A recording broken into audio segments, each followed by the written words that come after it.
What's up? Welcome to Plat, Jett and VALORANT. It's episode 79. 69. It's not episode 69. It's not. It is. You're just wrong. We didn't even make a joke for episode 69, No, and we you're didn't. making a joke for episode 79. Wait, we didn't make a joke? Later.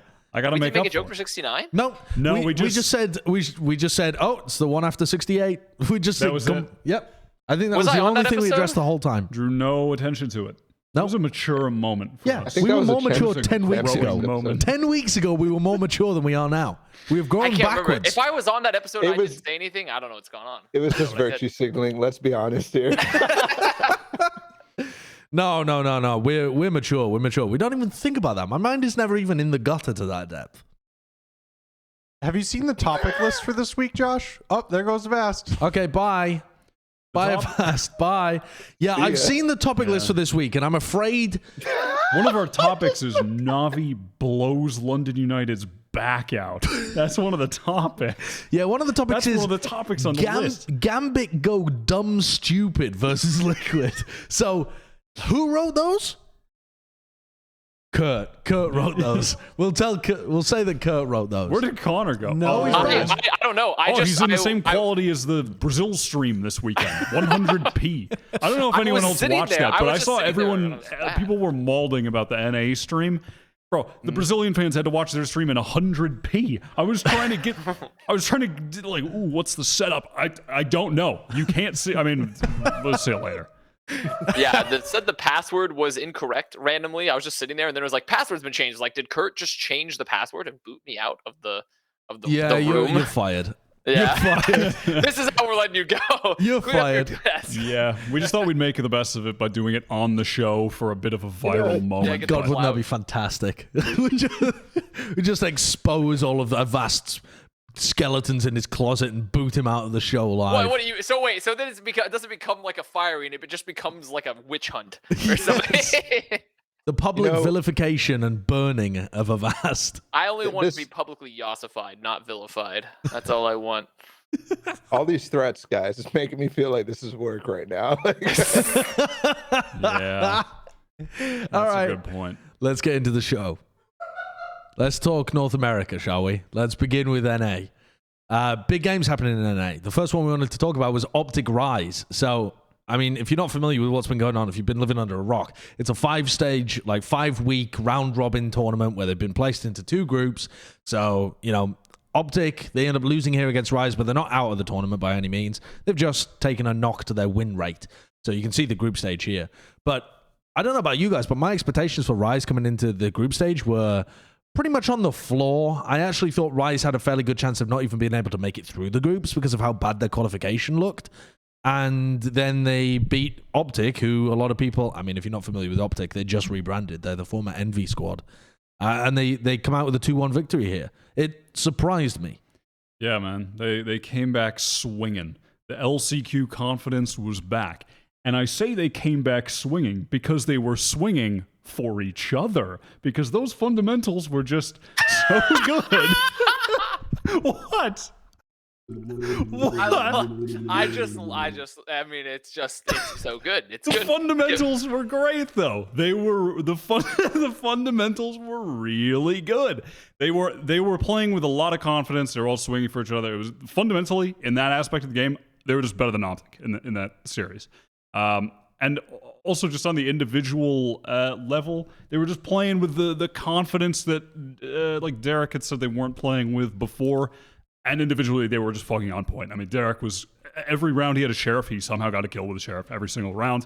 Superman was popping off on the anchor like you know Neptune him in to the do. final map. And then in the final map, fucking Neptune was just dominated. hitting so different with the KO. Just Yeah.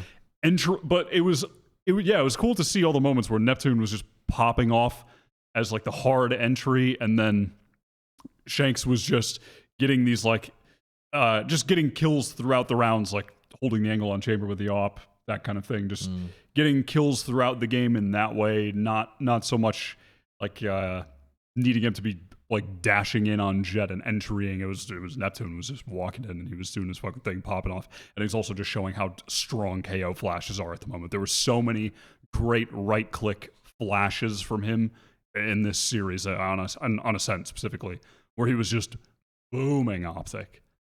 I find it really funny that we're having all this KO play, and always, unless it's EU, our Lord and Savior's in EU, it's always the fucking right click flashes were just so good. It's like it's not that hard to throw right click flashes. You just right click them.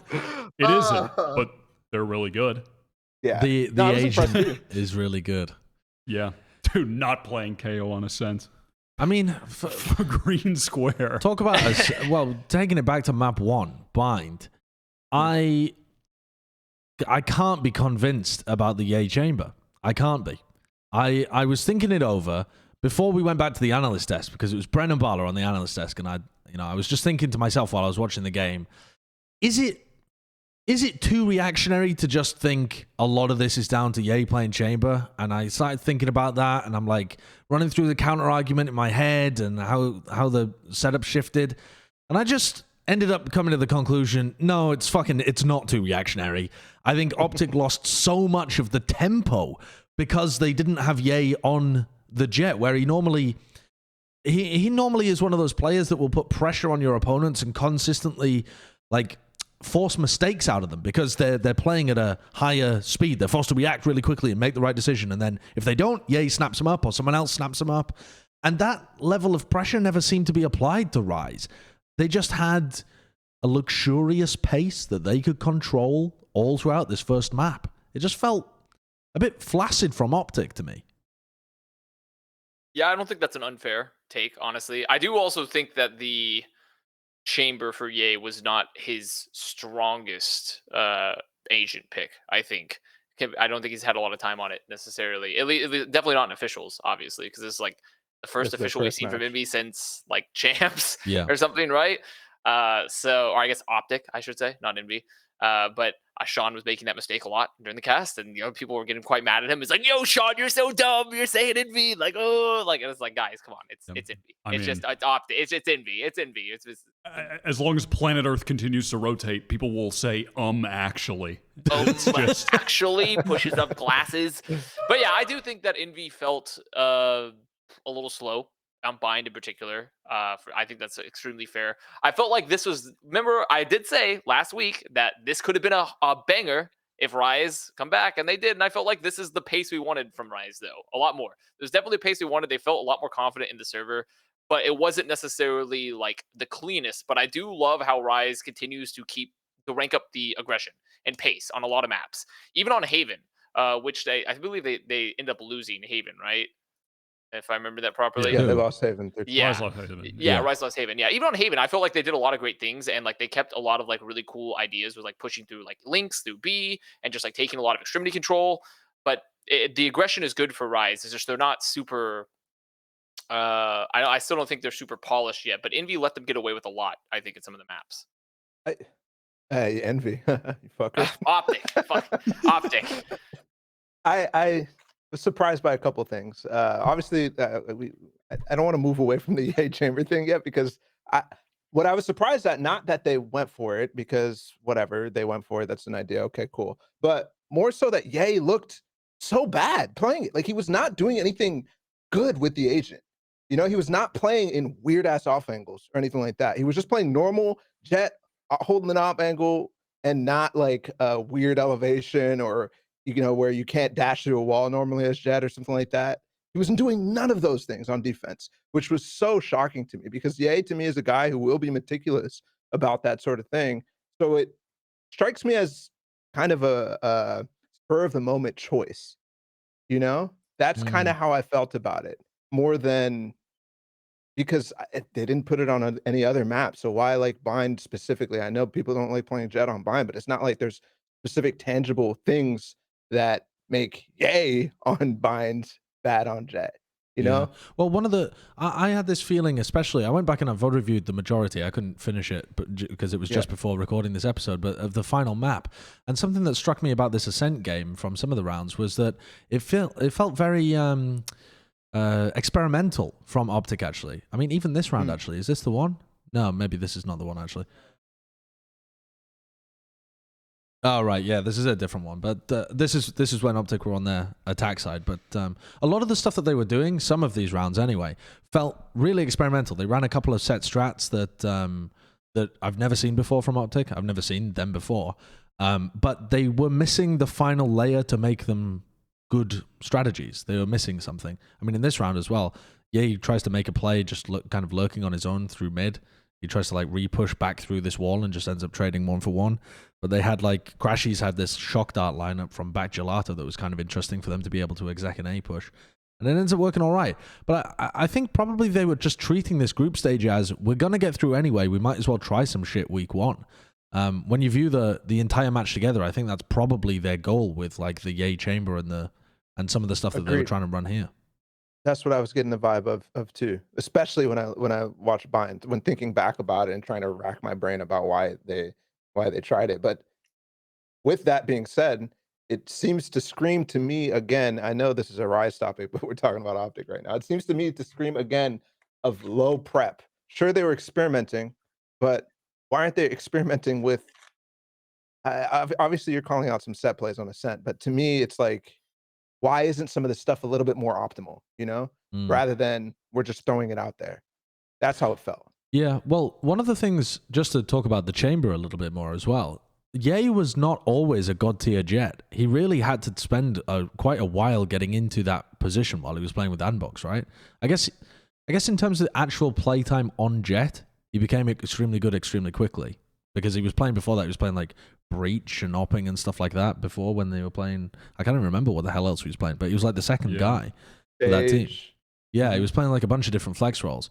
But I don't know, I feel like Ye's the kind of player where that meticulous nature probably requires some level of time and testing it out in matches. And I mean, I don't know how much they've been scrimming over the course of the off-season, but perhaps he just hasn't had that time on Chamber yet. If they're still playing Jett on the majority of maps, maybe he just hasn't fleshed out the bind stuff. I mean, I do, when you were talking about like his setups on the map, Balla, or how he was positioning himself, not really taking off angles, just kind of taking the standard peaks. He was just taking the standard peaks, but he lost. Shanks was just beating him in a lot of the duels as well, to be fair. If you like, there were a number of times on bind where, I mean, he just kind of did, like peak on defense, peak B long on bind, and then he loses the duel to Shanks. Shanks was kind of just, he was hitting him with the chamber differential in that map on a large number of the rounds as well. That just, I don't know the first kill death stats on hand. I didn't check, but it felt to me like he was the first death in a number of rounds, and it was all due to Shanks. And then when they were on attack, he was just playing a bit more of a lurking role, watching the flank on chamber, ready to TP over when they would hit the A side and just use Victor as the tip of the spear. Which seems like a reasonable idea, and I can understand not wanting to play Jett on the map. I kind of just want to give Rise more credit rather than go to like thinking that they're being experimental, because I think Rise seriously activated from where they were at in the qualifiers. Mm-hmm. Yeah, and on that note, I feel like Poise actually, especially towards the end of Haven and Ascent, was out IGLing Finesse like a lot. The consistent, and they're working with the coach now, so who knows what the timeout situation is like now. But I feel like every attack timeout deep in an end game for Rise, they make the right call all the time. There was that crazy fake, I think, on couple rounds before the end. Oh, when Neptune tried to sell it on site, it was on Haven, I believe. Or was it on Haven, or was it? I can't remember which map, but I know it was Neptune selling I'm thinking right? One that worked on Ascent towards the end. There was multiple rounds where it was just like, wow, okay. Like, yeah, it was on Ascent feel... with Neptune. That's the one. Mm-hmm. Yeah, that's the one you're thinking of. Now, I love the Vandal, but I do want to give a fair advisory warning when using it. Oh, yeah. If you do opt to dash into a smoke in the middle of Ascent mid, do not spray the whole clip out the smoke. Someone will see your location from the bullets exiting the smoke. Yeah. I mean, that was very unfortunate that he was just unloading into the wall. But that's part of what I'm talking about with like the failed final layer of this strat. They do like a really interesting. Kurt, can we wind this one back to the beginning, like the beginning of this round? It's like all the way back. They at the try beginning. the shark attack. It's kind of Oh, a yeah. shark attack though, but they Back a little don't bit. actually have the Jett dash. The Jett just runs up mid into this smoke, and then there's a really recon dart. That recon from Crashies is really good. But the player catwalk, FNS, doesn't break the like metal barrier on the right-hand side of tiles. And then Ye's got a Vandal. And so it's only the small part, the small final piece of the strat that fails. But the whole thing adds up to Ye dies because he gets counterspammed, and Derek took 60 damage, and that's the whole strat. You used flash, you used recon, you used suck, you used smoke, and you did 60 damage. And then you have run away from mid and run away from catwalk. So it's not like you even really get a huge amount of map control or something else off the back of it. It's a cool idea, but it's missing that like final piece of the puzzle. And that's why I'm saying that I felt like Optic are presumably coming into this game and just trying out stuff that they've never done before in matches, or maybe haven't done that much in scrims, because this looked it looked wonky. It makes me think maybe that coming out of Champions, they actually did take to heart the fact that they needed a few more little set ideas for bonus rounds and stuff. Because that was a bonus round. It was the Rise bonus round there that they decided to do it. Which, is that the best time selection to even go for that? I'm not convinced, because it's not you that's trying to get good value out of bad guns. But whatever, they're taking the initiative in the Crazy round. how hard Marv saved them on this one. Yeah, Marv just Marv and Victor. unbelievable. Yeah, triple Victor kill at the end. Victor's looked really good, actually. I think this is the return of finally. No more. Victor's finally better than food. It's happened. Dude, I feel bad for him. I can only imagine how much that joke at this point just... It's like when I hear people say Machine Gun Kelly. I can only imagine. I can only imagine the agony that man feels when someone's like, where'd food go? So, I guess my final question for this topic, though, is what's the trajectory of these teams? Is Rise full bricked up back to where they are? They're going to be good. They'll be fine getting through this group stage. No problemo. Or is this something where you need to see more of them? Do you expect this to just be a blip where they are got an upset over Envy and they're straight back down into the doldrums where they were during the qualification? What's your read on the situation? I can believe that it was a mental barrier that they had to hurdle over that was causing the poor moments in the previous qualifiers. And I think that qualifying through and now winning this game in this fashion, I can believe that they're beyond that mental barrier. Does that mean that they'll be at the level they were in this game next week? Because I thought they were fucking sick in this. No, not necessarily. But I think that they'll be way better than they were in the qualifiers. And also just beating one of the favorite teams off the jump has to put them in solid contention to make it through, right? Yeah. Yeah, I mean, it's a big win. What I'm concerned about, though, is the idea of them not being the favorites in this match. They were the favorites in the open qualifier, and it's been a while since they've been the favorites in anything, right? Like, anytime they have an important game, they're the underdogs. The open qualifier was the first time where... I'm wondering whether that made the mental difference.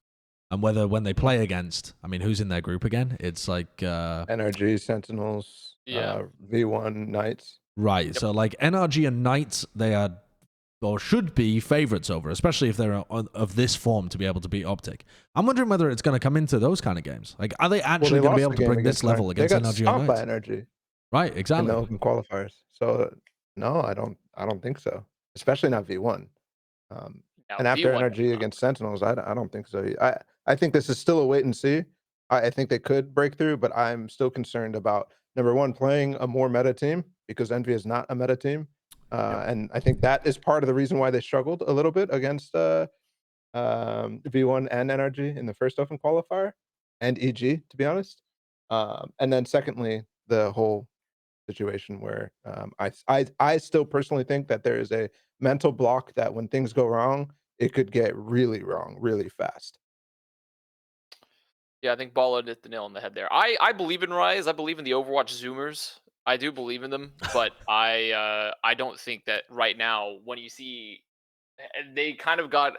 I think this match is just throwing more like dirt in the water to muddy it up a little bit, because Optic was not looking extremely prepped meta-wise compared to like NRG or V1 and things like that. Like when they play teams like that, that's going to be the real test for them.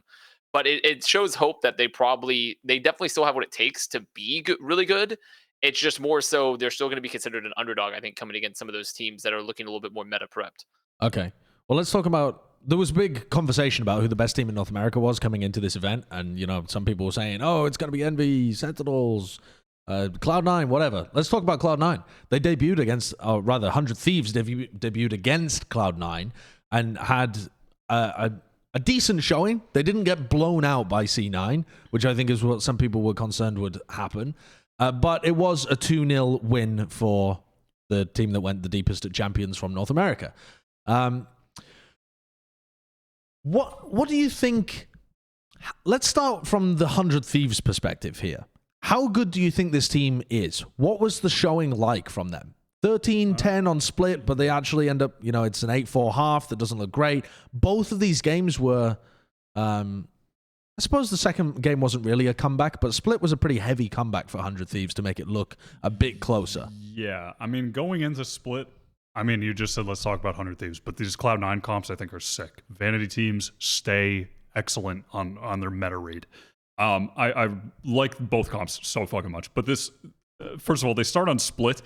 You immediately see this comp that Cloud9 have, and they're starting on defense. You're like, okay, well, they're going to rack up like a million rounds. It's the most annoying comp I've ever seen. They have 4 alarm bots. They have a breach to you never know which alarm bot is going to trigger a stun, or like the pull from the Astro. There's a nade. I mean, this is just an obnoxious comp to have to wade through when you're on attack. And it took the entire half for 100 Thieves to figure out how to do it. This round was just a sick retake from Cloud9.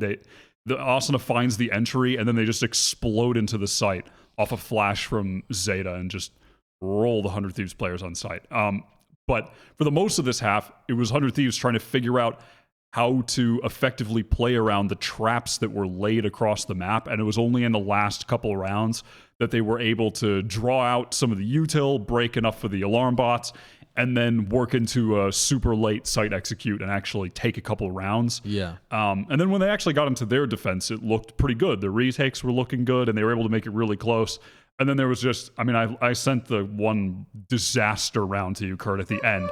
I can't remember what I labeled it, but it was called, I can't remember what I posted this clip as, but it was something like disaster round, where they have 100 Thieves have a really interesting, maybe just weird trap play here, where there's like a suck in a one-way cage and Eccles is supposed to go up the rope, but Baby J also has a trip up there and in ropes, and he goes push out of A, so they just have to jump peek B main, and Asuna's just jump peeking, and on one of the rotations, Mitch just walked in and shot Eccles in the back while he was on the rope going for this weird Cypher Cam suck trap play, and it just crumbles, and they lose a tragic eco round at the end for the match loss.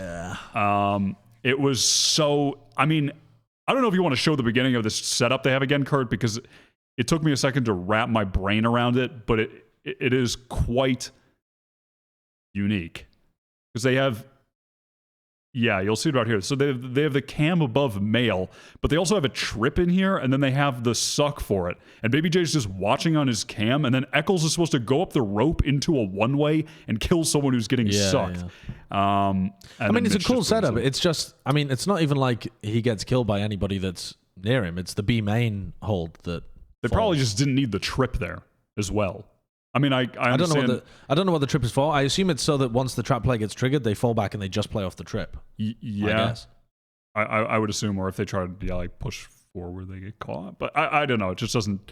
I get it. I get what they're going for, but unfortunately, they just get timing hard. Before we harp on about the 100 Thieves defense, though, because there was a bit of a comeback there, I wanted to talk a little bit about 100 Thieves attack rounds, because to me, Cloud9 looked monumentally good on the defense. They had so many good setups. They looked great. They had every part of the map covered with that defensive setup.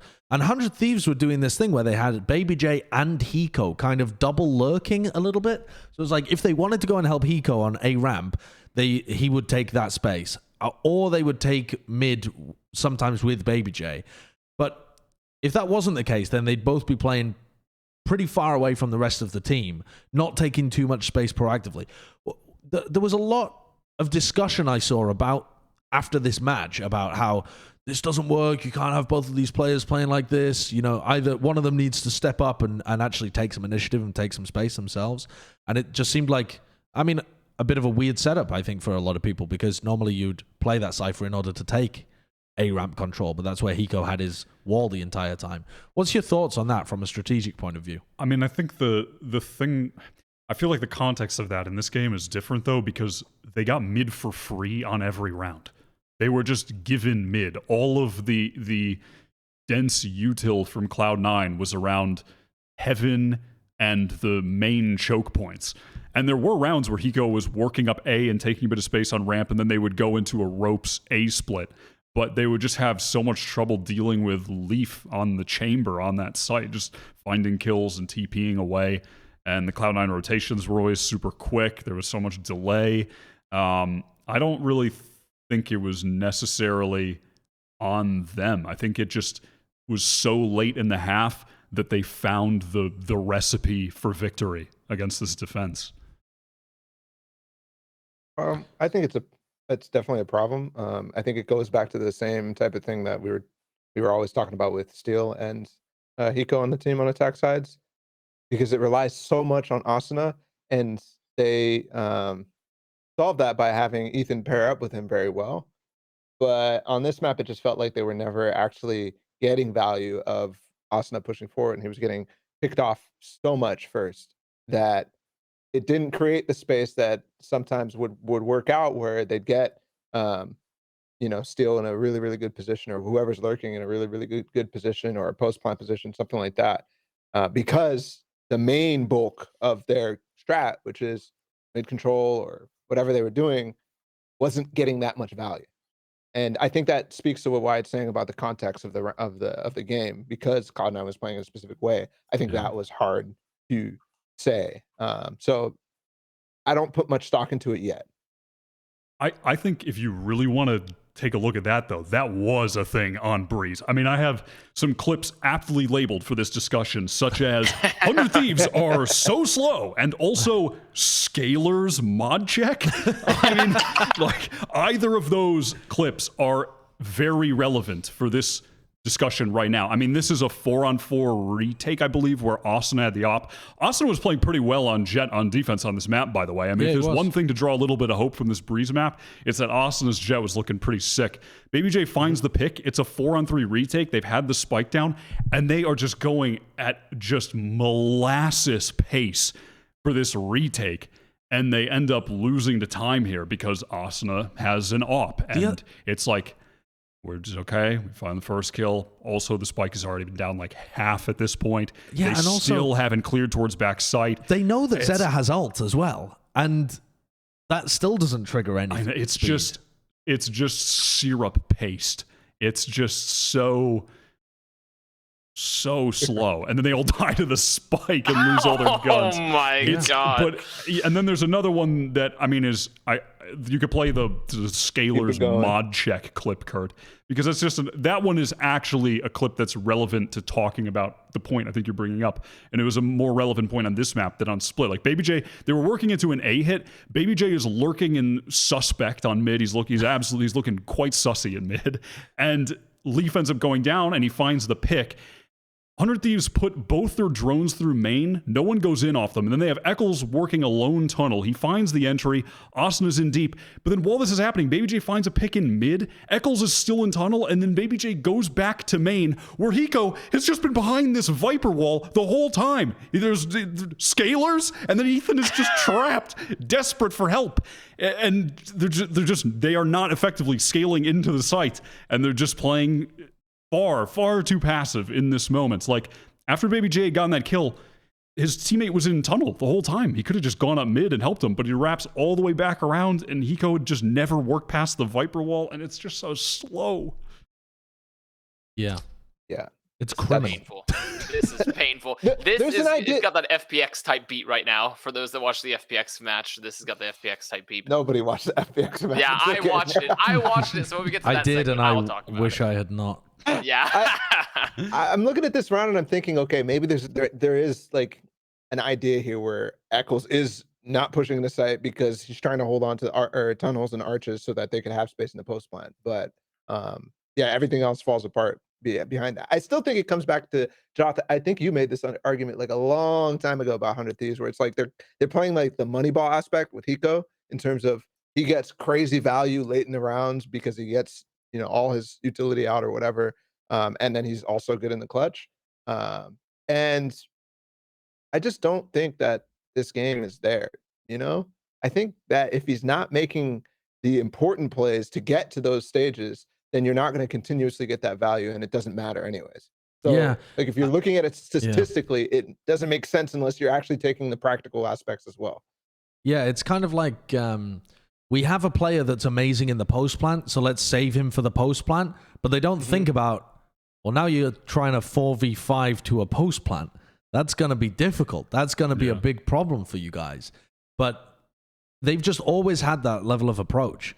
Just everything that I've heard out of the 100 Thieves camp was very much like certain agents need to be playing for value in certain ways, and it just seems so limiting. I mean, it's a totally different IGL now, so I was expecting there to be different changes, maybe a bit more pace being added, or Baby J being given the opportunity to play really aggressive in certain areas.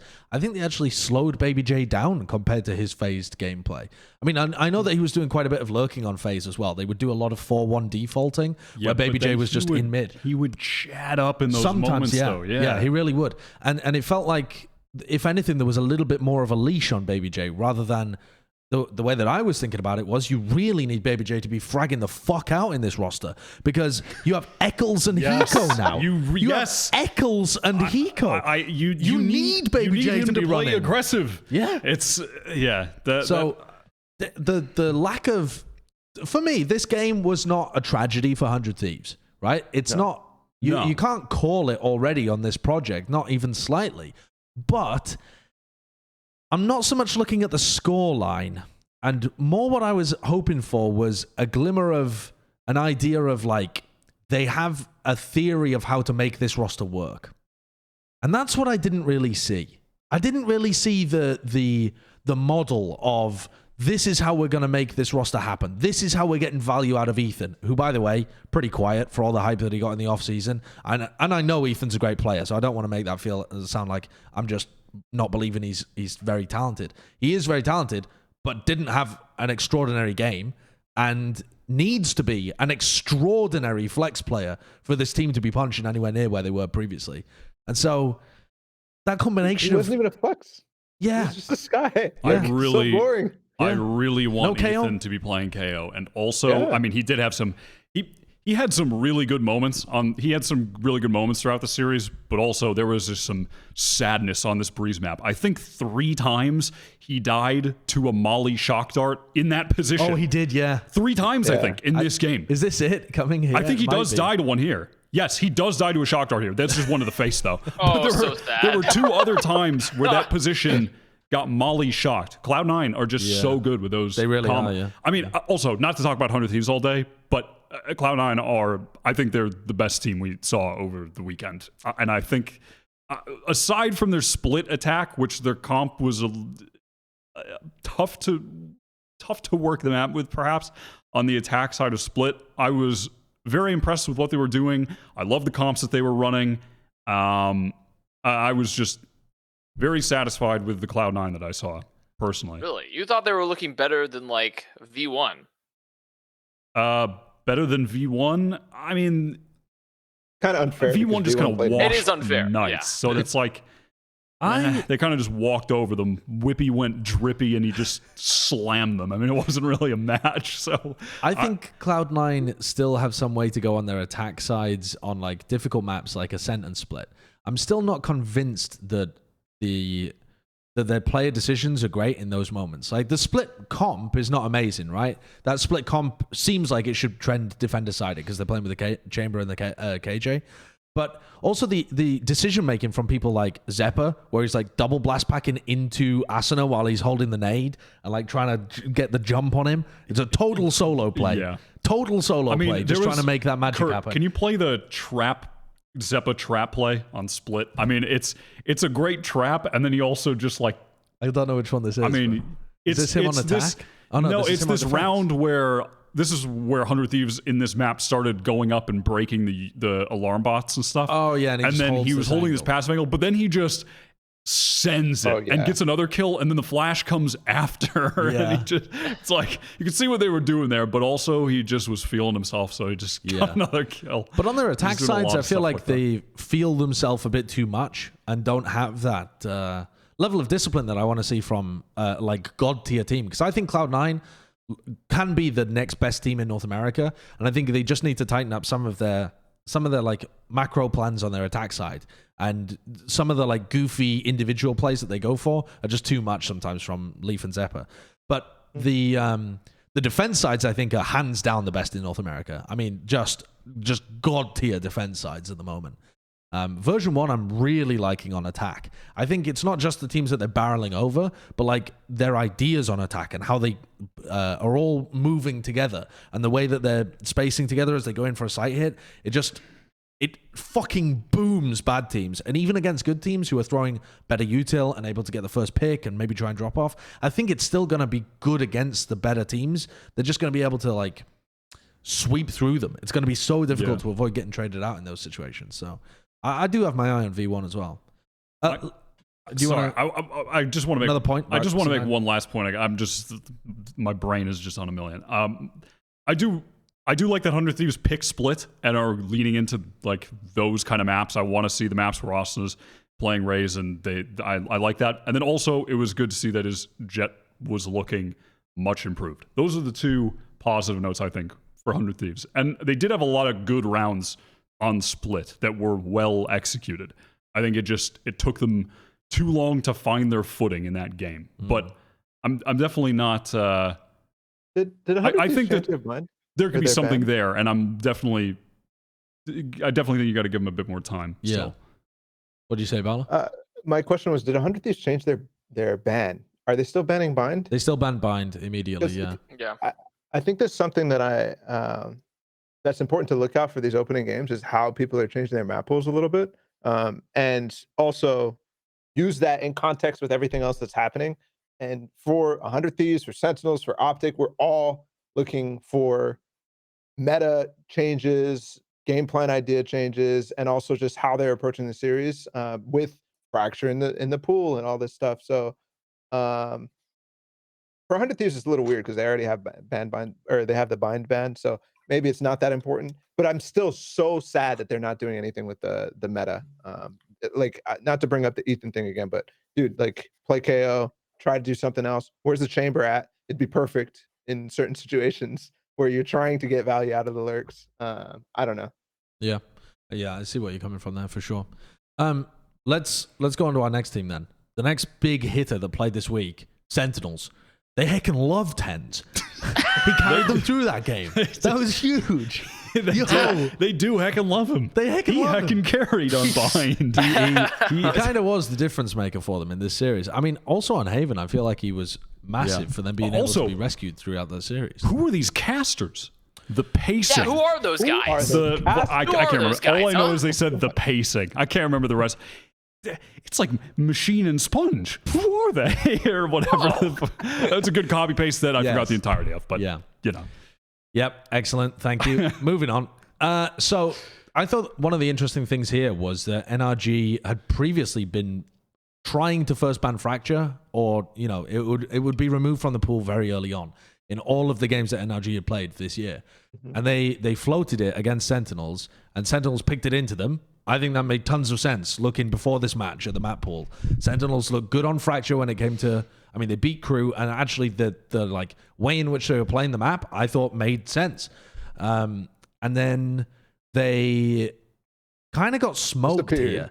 I mean, I know it's a 10-3 finish, 10-13, 13-10 finish. Yeah, fake comeback. But they got smoked. It was one of those fake comebacks. They were up 9-3, and then NRG, in terms of the rifle rounds, were still like right there even with them. They won what, like 4 rifle rounds? Sentinels win 4. They just win pistol and bonus. That's what makes the difference in terms of like a comeback. But I think they weren't even rifle rounds. NRG was had the well, yeah, it was a shit ton of eco rounds, wasn't it? Tex, yeah, with his fucking whatever the chamber gun is. With the Tour de headhunter, force. yeah. Yeah. Tex Oh, the has- headhunter. with the headhunter and the tour de force, yeah, he was kind of popping the fuck off there. I felt like that was Tex's. That was a Tex moment. That was a Tex size victory. Tex's size. Everything's bigger than Tex is. Yeah, I get what you're going for. I get Can't make a it joke. was an attempt. An attempt was was an made attempt. there. Yeah. I can't be fucking with the sick Astra. I can't be fucking with it. I'm not having it. I'm not having it. Wasn't a fan. Didn't like it. The Dapper Chamber, far too passive, and the sick Astra not generating enough value for them to justify taking him off a role where he can actually have huge impact and play aggressively. Their defense that they started out with, they started out playing the defense side. So passive. I mean, oh no, they didn't start out playing the defense side. Sorry, they moved into the defense side, right? But their defense side was very passive as well. They had a few rounds where they played for halls, and they had one round where they opt tree. The rest of the rounds, there was not a single time that I saw where they actually flushed out an area of the map and used the reaction from the attackers to do anything interesting. I felt like it was a very meh performance from Sentinels on this map when I was expecting something cool.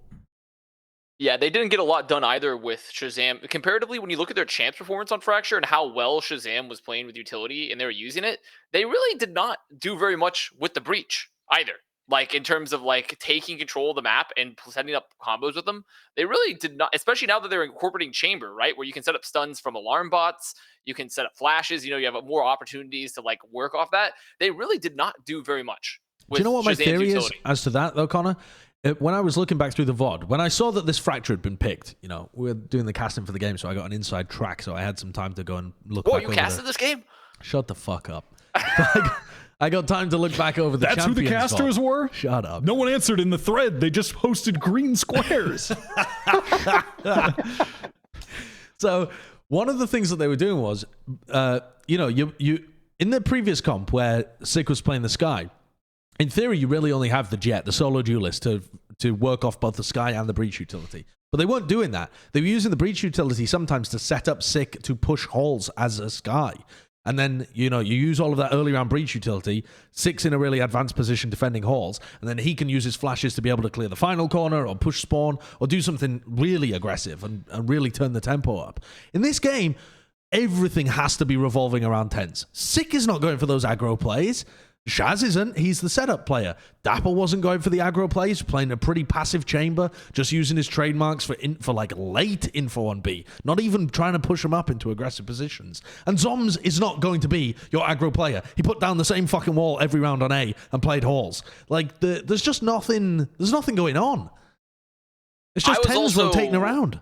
We were in call malding with Mike over this, and I think I really like Raze on Fracture, the combo with stuff a lot more. Like Ray, you can just get so much value, especially when you're hitting sight to like clear tower and things like that, to have the Raze nade to combo with your Astra and your Breach.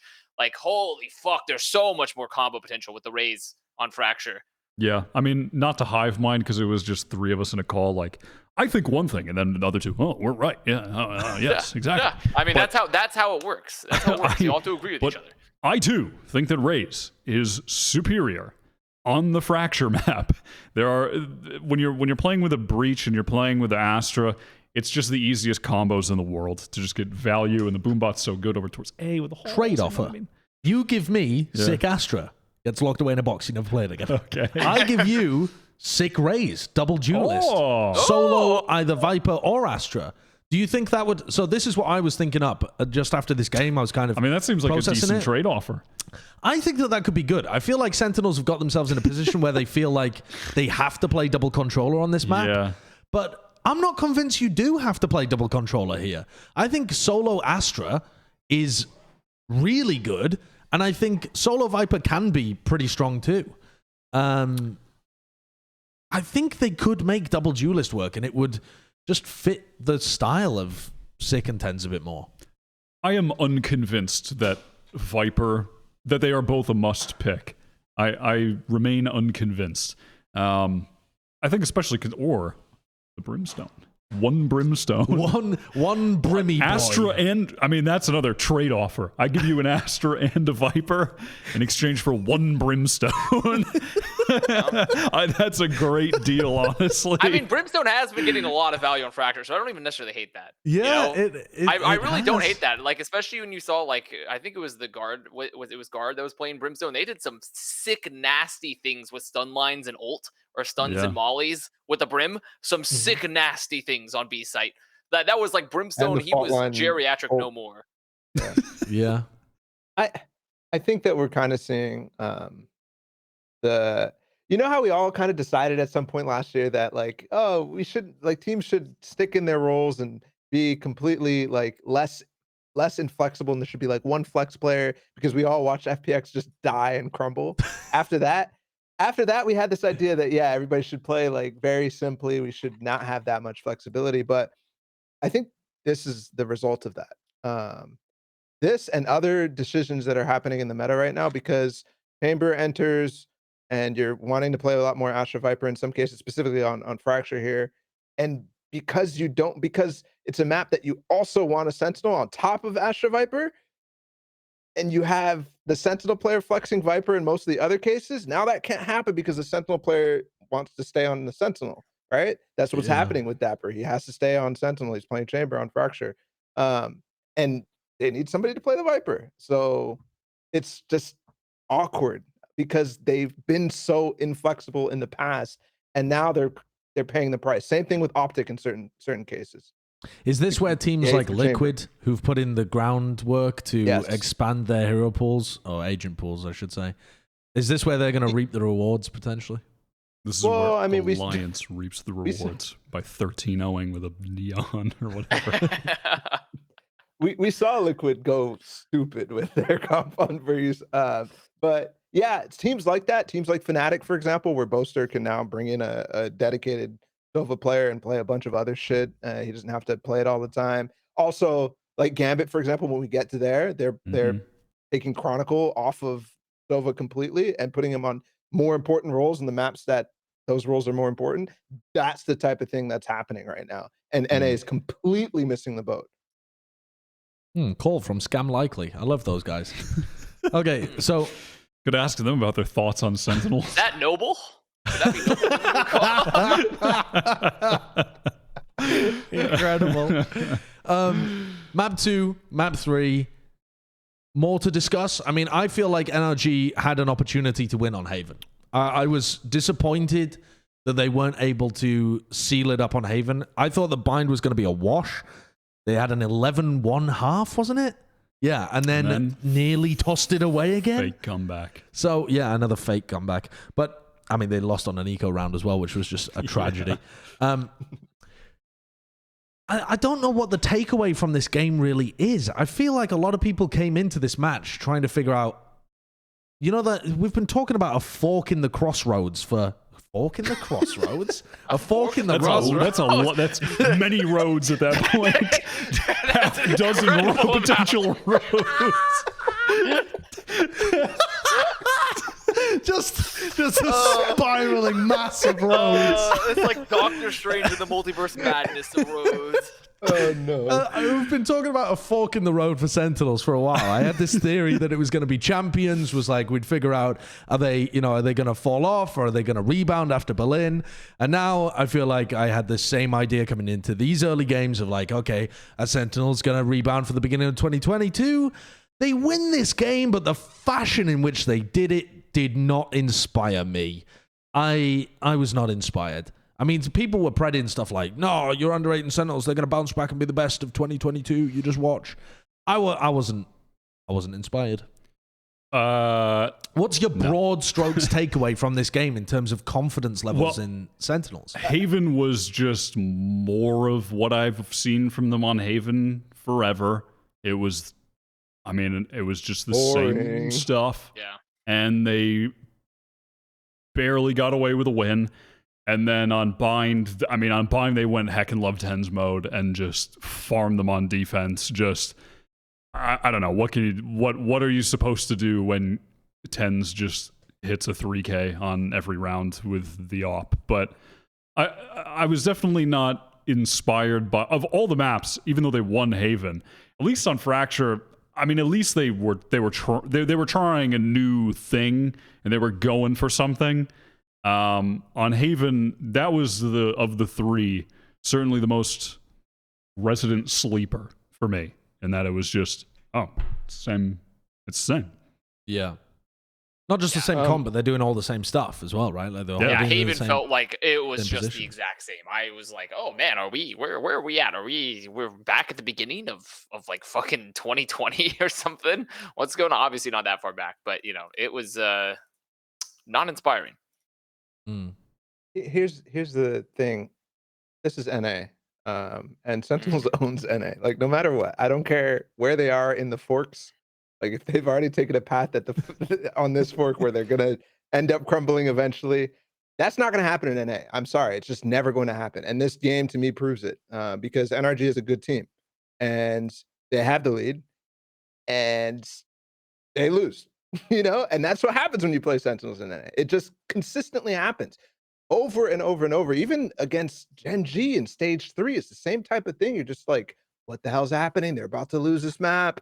And then they just don't. Because Shazam is mad fucking good, because TenZ is good. Like, these guys are all so good. It doesn't matter what the strats, what the meta is at a certain point in NA. I guess it's just that the gap strategically in NA is never going to be big enough to actually cause problems to Sentinels. Do they only end up getting punished by it at the international stage? Is that yeah?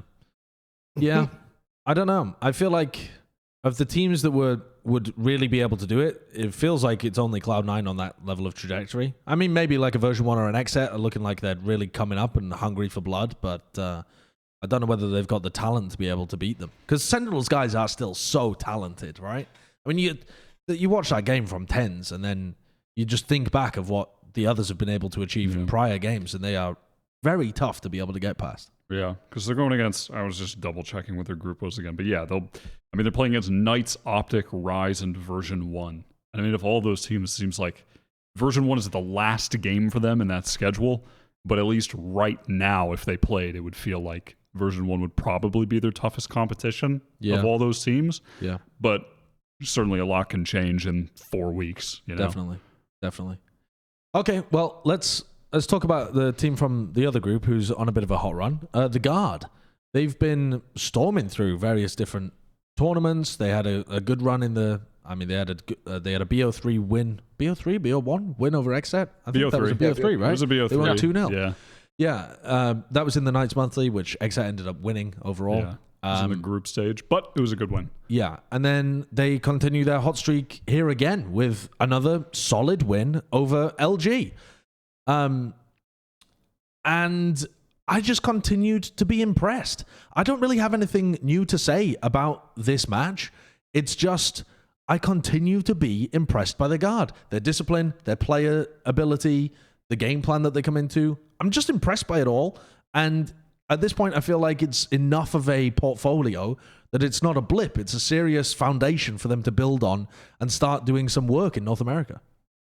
Yeah, they look really, really good. I remember we were discussing about, and also I feel like when I was watching this match too, because we have a couple examples, Kurt, with starting with like Haven and such, and you can just play them as they go through as we talk about it. But like they just look solid. I think Josh, that's the most important part, is they look solid across their game plan, and also they have very good individual on top of all this like solid, all this solid fundamental team play. They have good just individual playmaking ability. Like right here in Haven, like they're here taking an exec on B.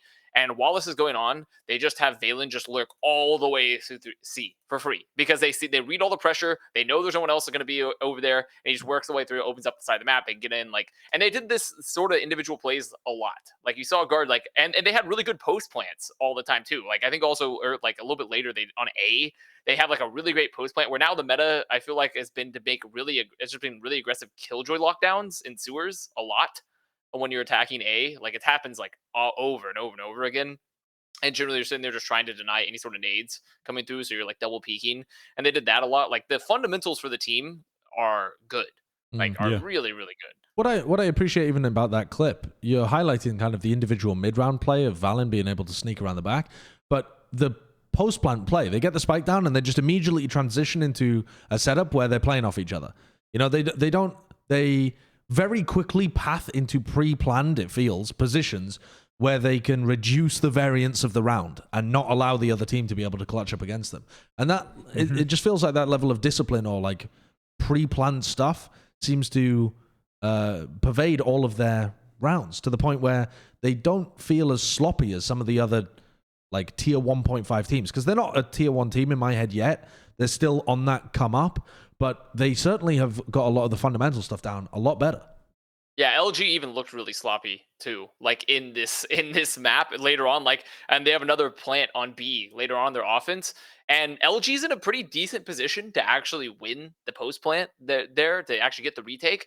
But then they kind of, and they did this several times during the series, but it was really bad in this particular clip on Haven where LG just kind of like, they get some early picks, B's locked off, they're playing the classic, we're all sitting in mid, watching the spike for the post plant, and they kind of just solo peek over and over and die.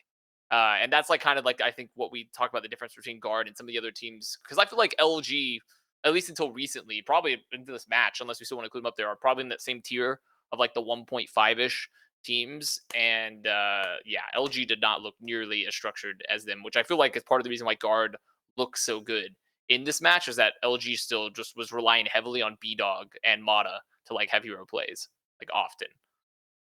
Yeah, I mean, the Guard just looks sick. Still, they still just look really good. The structure of the team is really good, and the players clearly trust each other and their coach. What's the ceiling? Tell me the ceiling, Wyatt. What's the ceiling? Yep.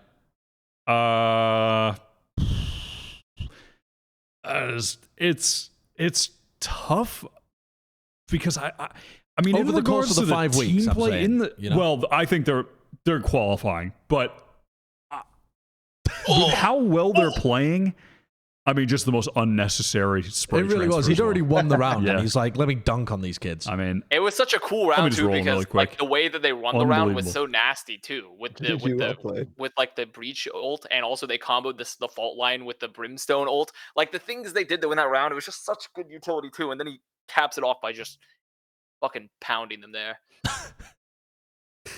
End of the half, by the way.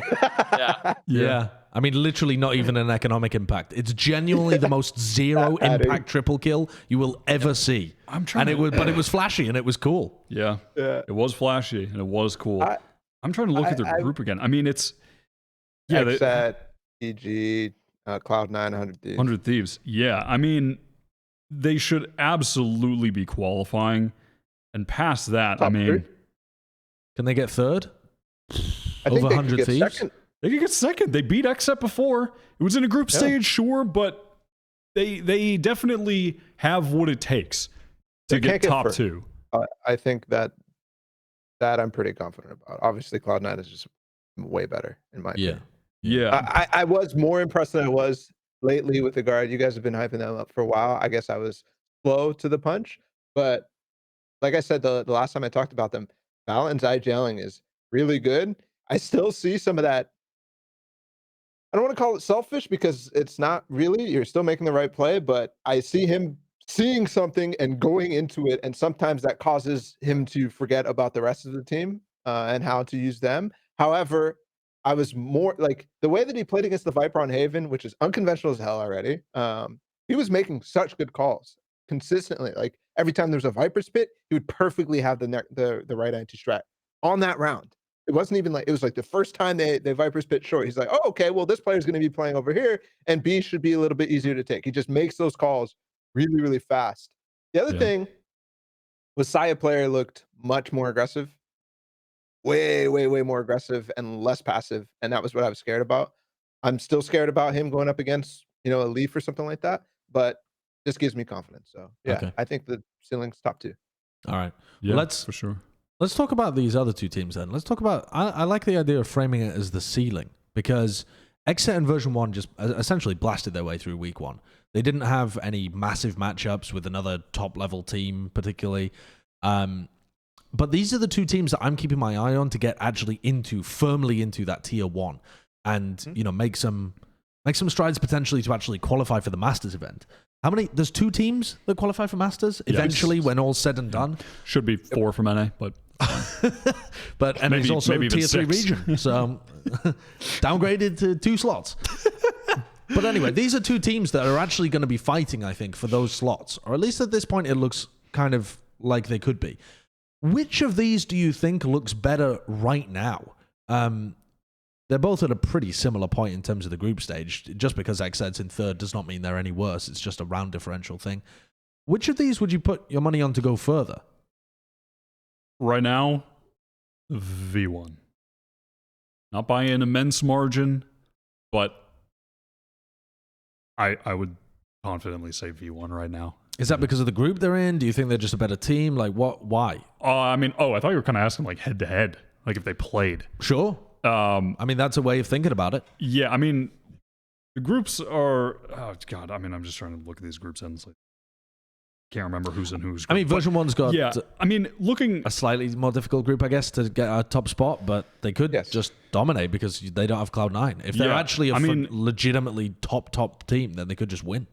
Just from the, I mean, I guess I'm kind of just eye testing it, but I do think that right now, this version 1, the way that they're playing, the form that the players are in because of the system that they're playing within, in part, and it's just so good right now. It was just a funny visual while you're praising them. It's just two people with very shorties. And it works. And it works. They feel like right now one of the more, while some of these other teams are figuring it out and like, ooh, these guys are a little bit behind the meta, I think, or, you know, this team, they're trying something new, not really working. V1 look like a more realized team right now. Dude, they're in a 1v4 and they're like quad stacking the angle with the turret to watch the others. Yeah. I was looking at that, I was like, this is fucking hilarious. It is hilarious. They're not giving Knights a crumb. I mean, Scuba doesn't even get a crumb. Not a crumb for this. And then they all just jump classic in. I mean, it's super good though. But they feel to me like silly. Of all the teams, they feel pretty realized right now. Like they've got it figured out, where a lot of the other teams are still we're this map a little more give and take, you know what I mean? Is this a comp we want to go with? That kind of thing, where they feel pretty, I see what I'm getting from them and I like it, you know? Sure.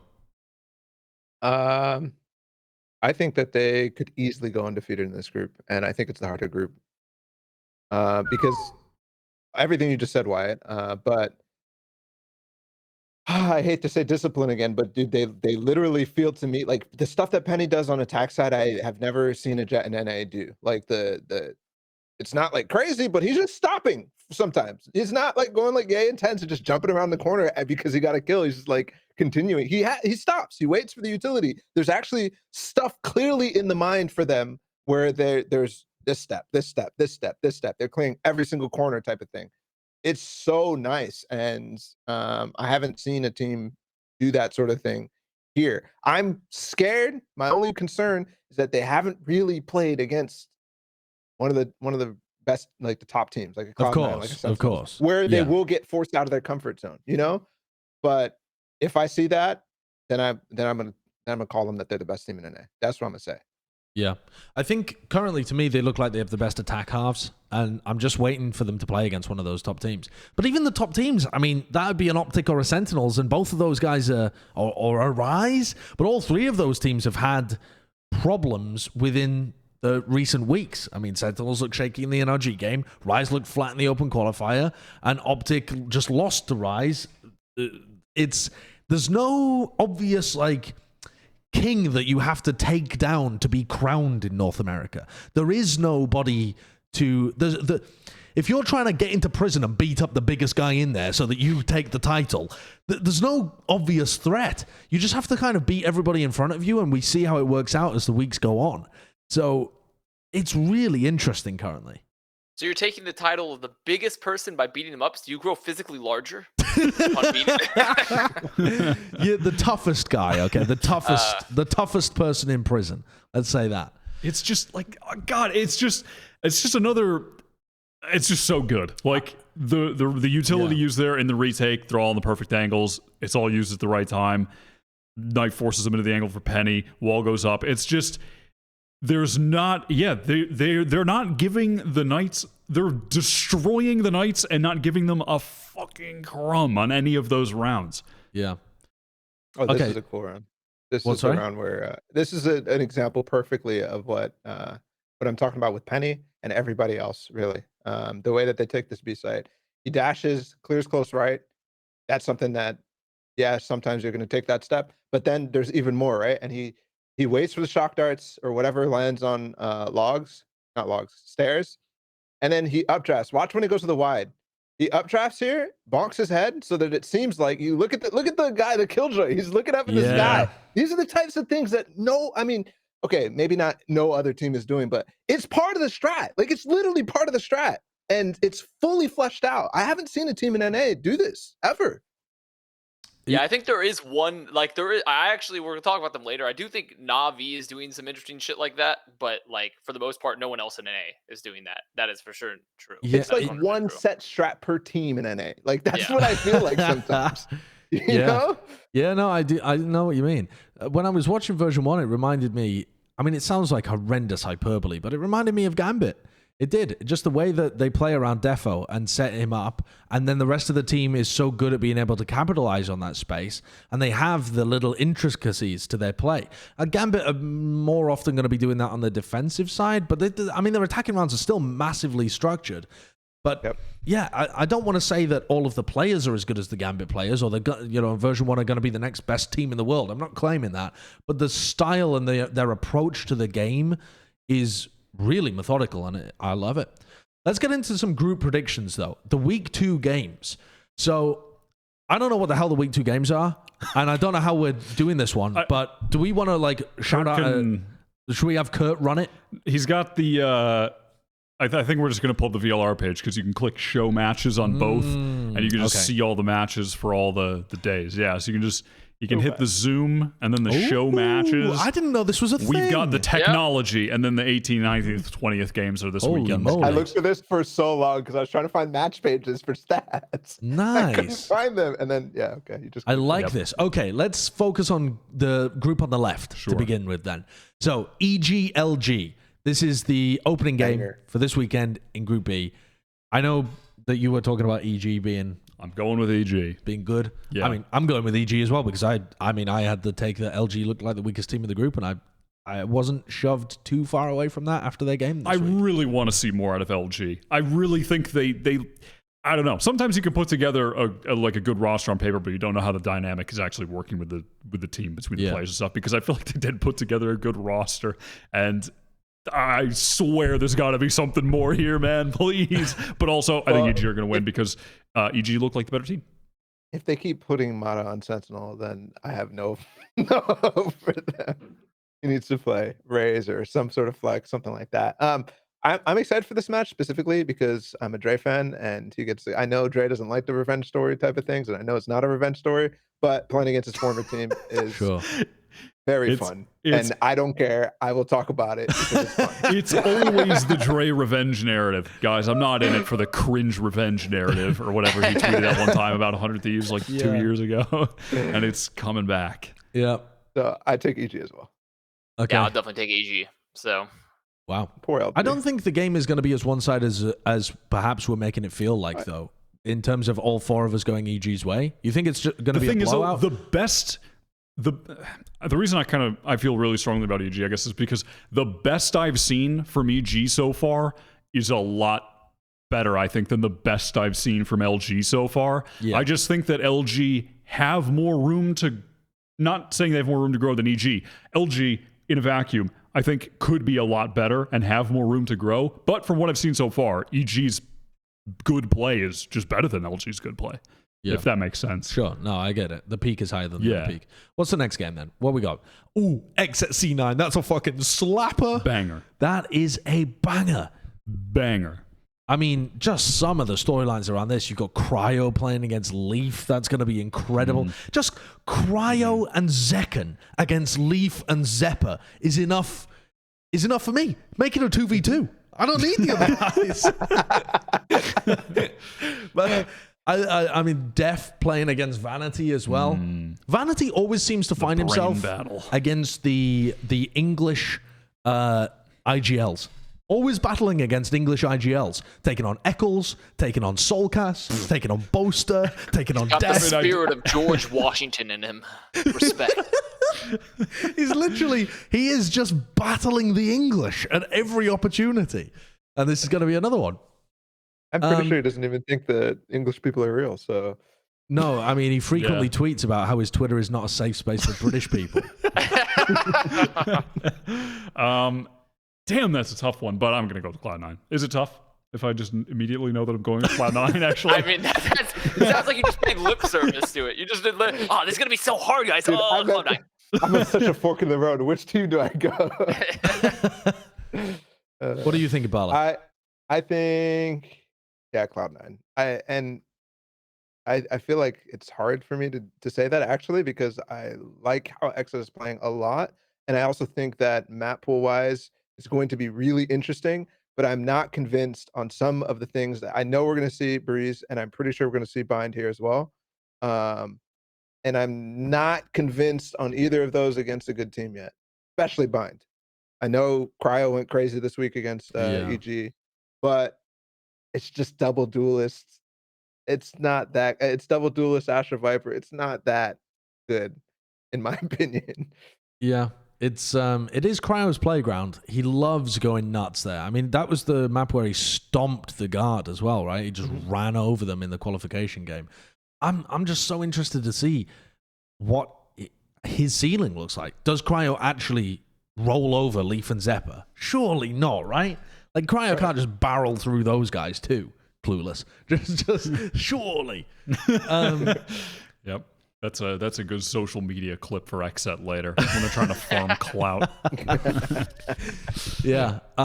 I'm intrigued. I think, especially if the map pool does go in that direction, Balla, the Breeze, the Bind, that kind of thing, then Cloud9 should be favored. I'm really intrigued to see what their attack side looks like on maps like Ascent and Split. That's the big question mark to me, is what does the attack side look like for Cloud9 on those kind of maps? The maps where you have to be like methodical, take map control, take a mid control and try and pivot one way or another. Those are the maps where I feel like I've seen the weakest stuff from C9, and I want to see if that can get shored up.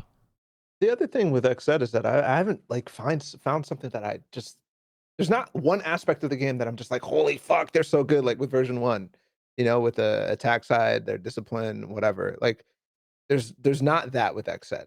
They have cool ideas, especially on Breeze. I'm still in love with that comp, but what is it? You know, what is that thing that you're gravitating for with XSET? Is it just firepower now? I don't know what it kind of is now. I think the thing for XSET now is Cryo's Ekin. That's the thing that I gravitate towards, and it's not as interesting to me, but it could win them games if they end up diffing their opponents. I mean, it can. And it has. Yeah, it has done in the past too. Okay, well, what is the next game then? The third game. I think there's 3 games per week in each group, There's right? one more. What's the last 100 one? Thieves Guard. 100 Thieves Guard. Wow, Yes. those are 2 insanely important games for the rankings of this group overall. XSET C9 are your 2 favorite teams, mostly, to be able to make the top 2. And these 2 teams are probably in the battle for that 3rd spot, most likely. What a time for both of these teams to be fighting before either of them can reach their peak potential. Well, maybe this is the good way to metamorphosis think about moment it. for the Guard. Is when they finally absorb 100 Thieves' soul, and then Asuna can finally retire to be a streamer, and that's it. The Guard in them. But I actually, I'm favoring the Guard pretty heavily, I think, in that matchup. I think that they're, especially as they have time to continue to work on the things that weren't good for them, and their structure is already so much better than 100 Thieves currently, and the way they're approaching the map. And I think overall, like, they're not, at no point in the Guard, unlike for 100 Thieves, where like you're kind of relying on Baby J to pick up a lot of the fragging power, and they don't know the system around him yet, like you were talking about. Everyone on Guard can frag. So I kind of favor Guard in that matchup. But it wouldn't be shocking to see like 100 Thieves win it. I favor Guard relatively heavily. So Yeah, I really like the team system and the like strategy stuff that the Guard use. I'm cautious that I might be reading too much into that versus the player quality that 100 Thieves have. Because Asuna, Ethan, and then Baby J, I think are going to be really difficult to get past for any team unless you're top level quality talent. And the Guard are a wonderful, I mean, not a wonderful team. They're not all there yet, but they've got a great foundation to work on. They do some stuff really well. but I don't know how their player quality compares tit for tat. Like, can Ethan and Asuna barrel through some of the guard setups because the setups are better, but they're just able to frag it out and they outplay them? I think there's going to be some situations like that where 100 Thieves are able to get away with it. And I don't know what the map pool's going to look like either. 100 Thieves got Icebox banned against them. Cloud9 banned Icebox against 100 Thieves. See, the guard, and I don't know whether that's like a like respect for how they used to be good at it in the past, or whether they've just been really good at it in scrims. And so there might be this whole mystical world where 100 Thieves are just still god tier on Icebox. In the game against LG, the guard banned Bind second. And if that's just 100 Thieves permaban, that's if they just straight up ban Bind, then the guard get a free ban against them. And the guard have also banned Split previously as their first ban. So that might just work out in their favor then in regard to the maps. Maybe. If they just get a free ban because Bind gets taken out by 100 Thieves. I just know so little about 100 Thieves map pool. I feel like even the statement Bind is their permaban is based off one match. Because it's just based off one match and the fact they did it in the past. But they might be very comfortable playing Bind and just didn't want to play it against C9. So yeah, it's tough. It's certainly possible. I can't imagine that's the case with how little Eccles has been here, though. Yeah. It seems more likely they'd try to reduce the map pool to 6 if possible. Their whole thing before was, they always just had a permaban, haven't they? Pretty much always. It's literally always been Bind. I can't think of a time. It was a split for the longest. Oh, it was. It was split before it became Bind. Yeah, but you're right. Either way, they've always just had a hard ban map like that. I mean, I would imagine you're probably going to see. Are you going to see Breeze in there? I mean, you'd probably see Haven in there, I'd think, because the guard love Haven, and I'm sure 100 Thieves feel fine on it because they were comfortable playing it before. I think that would some extent. I think that would be Guard's first pick, is to just take Haven into 100 Thieves. Either way, I really like how you characterize this game at the beginning. It's two teams who haven't reached their peak yet, and for different reasons. Because the Guard are a young team with their first big experience in a massive tournament, and 100 Thieves because they're this new roster trying to figure it out. And where does that leave them? I mean, that leaves me wanting to go with the Guard because they have more. They just have so many more match reps in the past couple months, and it seems like the players have a lot of trust in each other right now. They feel really comfortable with each other. They trust the overarching system of the team from MCE, and then they trust the system in game with Valen calling. They're just.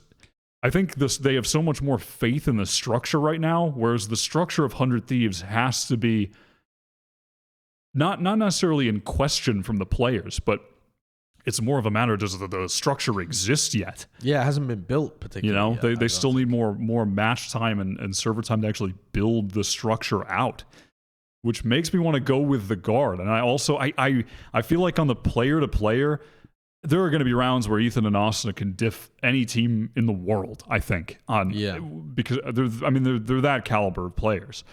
So there are going to be rounds where they just do that to the Guard like they did to C9, like Austin did on Jett. You know, that was happening in that game. But on all the other rounds, I feel like when you look at Guard on paper right now, all of their players are providing big individual value. I really think that when you go further down the roster, stuff like Trent to Hiko or Valen to Eccles, I think Valen's firepower looks great for an Aster especially. He finds a lot of kills, and a little bit of that could probably be what Balla has mentioned a couple times with the way he's leading the team, that he's in position to do it. But he is getting the kills when he's in that position a lot of the time because he has the aim. So I think on some of those non-duelist battles, I think that's where the Guard might be edged right now. Balla, what's your read on this match? Edged. I think the Guard is going to be better. wasn't. Why you sound so? Why is it so lackadaisical here? Because he's laughing behind because I pointed out that he said they edged him. It's just this is supposed to be a mature analysis podcast. This is unbelievable behavior. Well, anyways, I think, yeah, I just love the way that the guard matches up against this team. I don't think that this is going to be even remotely like hard for them. It might be close, but it's not going to be hard because 100 Thieves just doesn't look there yet, in my opinion. I think Net is my favorite chamber to watch right now, and that actually provides such a massive benefit to playing against a team who isn't structured yet, who doesn't have the right ideas yet. Yeah, well, that would be a huge game. All right, let's go on to Group A.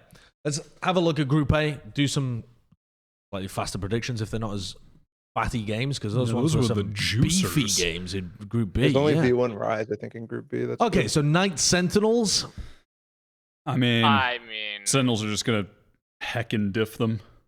They're just gonna hit them with the TenZ differential and move on. I think They should do, right? I mean, Sentinels could also just ban Ascent here, and even if they were worried about Ascent at all, they have banned it in the past. It's been like one of the maps that they went for. So, No, you know Sentinel's gonna be cocky as fucking pick Ascent.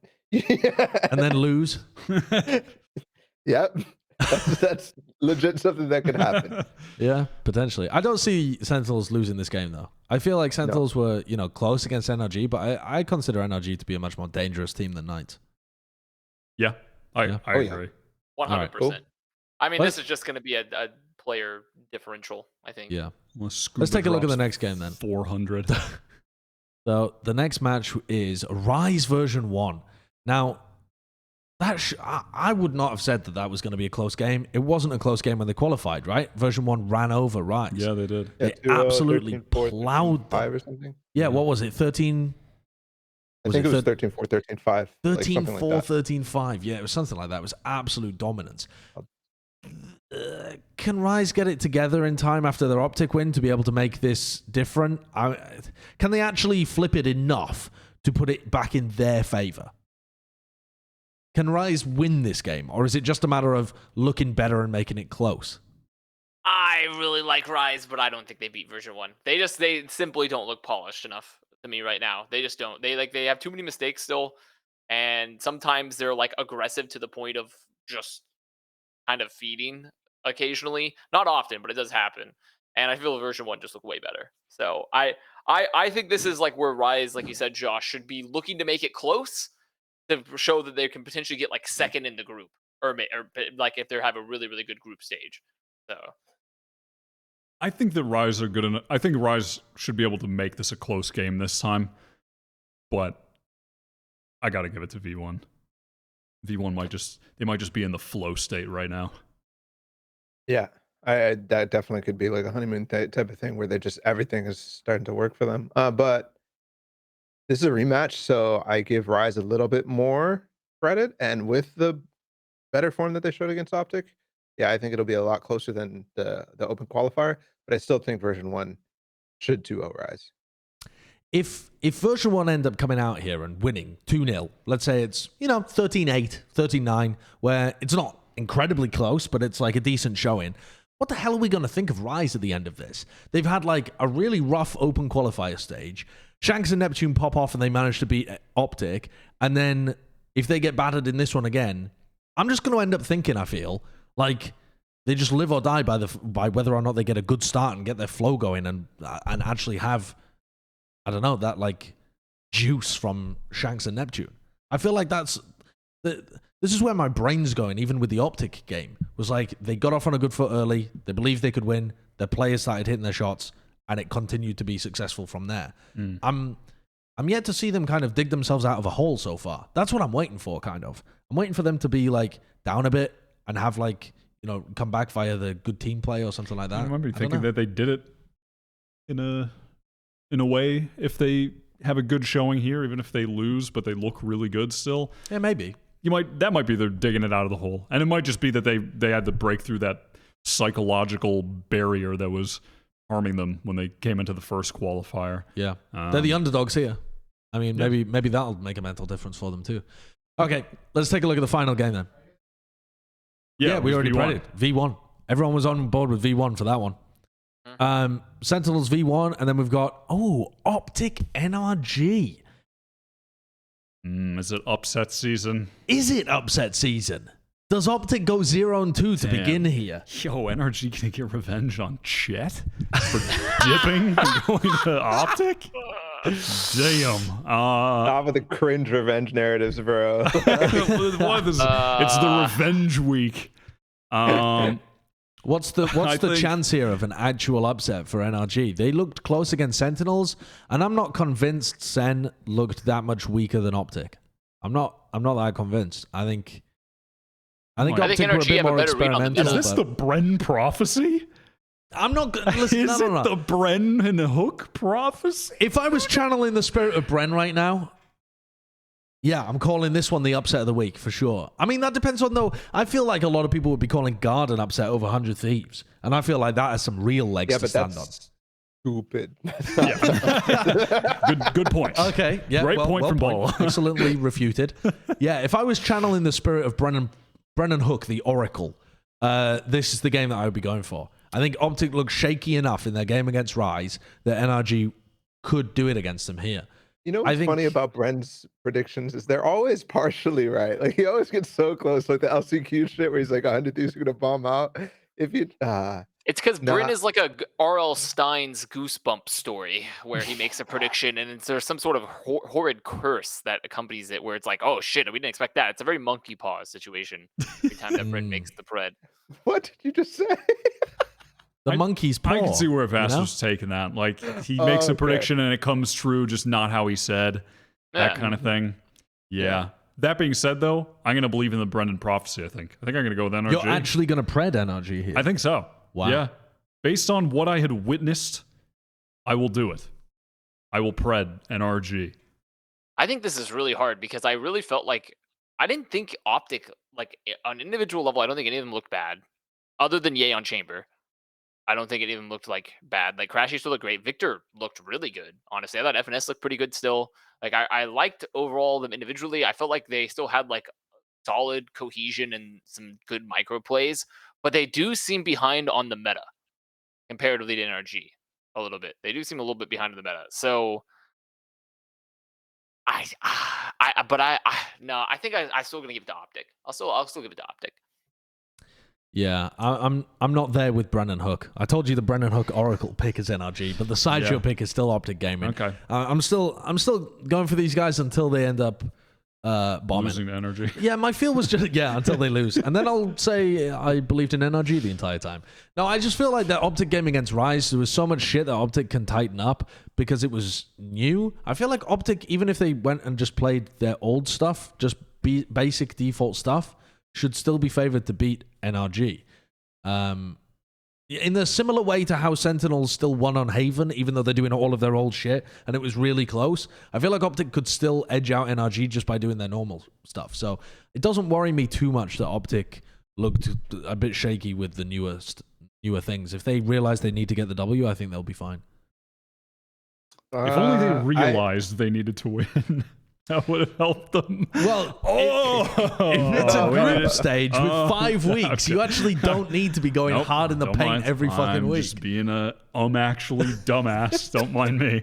But I do. Yeah, I'm gonna go with NRG. Right. I genuinely think that this is a good chance for them to get an upset over a team like that. Balla. I actually think that NRG is probably the better team, but I don't think they're gonna win this week. I don't know why. I just feel in the bones Optic is not going to have twice this upset happen to them. I just can't believe that. I feel like people read way too much in the original like 1 week type of things. But I feel like over time, NRG will be the better team than Optic. Oh my God. I mean, that's even spicier than just saying they're going to get upset 1 week. Listen, it's either NRG win or they lower me into my grave. Those are the two options. Those are the two options for this week. All right. Wyatt, You've been watching Brazil at 1080p. 100p. Oh, 100p. I mean, Kurt, I sent Kurt a bunch of clips. I mean, I am going to do my quick little loud report. Please do. Because I've been watching The Brazilian loud. super team is here, everybody. It's here. Sassy, Sadhak was playing Raze. If you wanna- Finally. Sadhak was playing. that. He was popping off on Yeah. Raze. He was kind of going stupid. Yeah, I mean, Kurt, if you want to pull up any of these 100p clips, can you pull up the one that says funniest shit I've ever seen? This looks fine. No, it's definitely not. Trust me. This is the first round. They go for this aggressive pistol play. The entirety of Game Laners Blue are hiding in this smoke in Why do long. they keep pushing? It comes down and they all die. And it's so silly. It is so. Could you run that back, Kurt? I was losing my mind. Yeah, so Sadhak just flashes over into long for info, but it doesn't catch anyone, so they don't know that they're there, so they push down, and then they see the smoke. They're like, well, what? And then they just all come out of it and die. I mean, that's... I think Optic did that too. There's a lot of they- teams that do those teams have- smokes at Fountain, yeah. but they don't then trickle out of them forwards only. That sent me on the very first round. That's that's seeing a thing and being like, oh, this is cool, and not really understanding why it's like useful. Because the only reason is so you can miss the first tag and get the timing. That's the only reason you want to do that. But not hide from all three pulses. What are you doing? You're just losing time. That's it. Yeah, that was pretty silly. But overall, looking at Loud right now, I mean, somehow Saucy just wallbangs him with the Bulldog from miles away. I don't really understand how he was able to do that. The dude is still just cheating. He dropped like 20. Whenever he plays Sova Unbind, he drops like 25. It's at least. The dude is How just did he get mental. that wall bang? I have no idea. It's ridiculous. Do you want to play it again, Kurt? It is ridiculous. And then for some reason, Auspus just sends it after that, which is the story of these two maps that I had witnessed. Can we 0.25 this guy? I mean, this guy's cheating. What's he doing? He's got to be cheating. The greatest case for the bald buff. I mean, it's unreal what this guy's doing. Okay, so they've got... Gamelanders are trying to push their way into showers right now. I'm not watching what's happening on the screen. I'm looking at the 10p mini map here. All right, so... Watching? Walking forwards. I don't know how far away we are from the actual clip It's about itself. to happen. Any second now. All right, any second now. Any second now, guys. Trust me. Trust me, guys. Oh, There we go, there we go. All right. Dijuzine is holding the angle. Oh, he shot the boom bot. 125. Oh Yeah. my And he God, just- that is just perfectly on his head. He hits it through the wall. It's great. And then Saucy goes on to kill a bunch more players. I mean, individually, the team is insane. Their attack rounds were good, but their defense needs a ton of work. Like you could pull up the poor util moment round where it's just, they have good utility in these set plays, and they go for a lot of those big defensive aggression play, like kind of what they did on the pistol. Like Vikings used to do that stuff in Brazil all the time.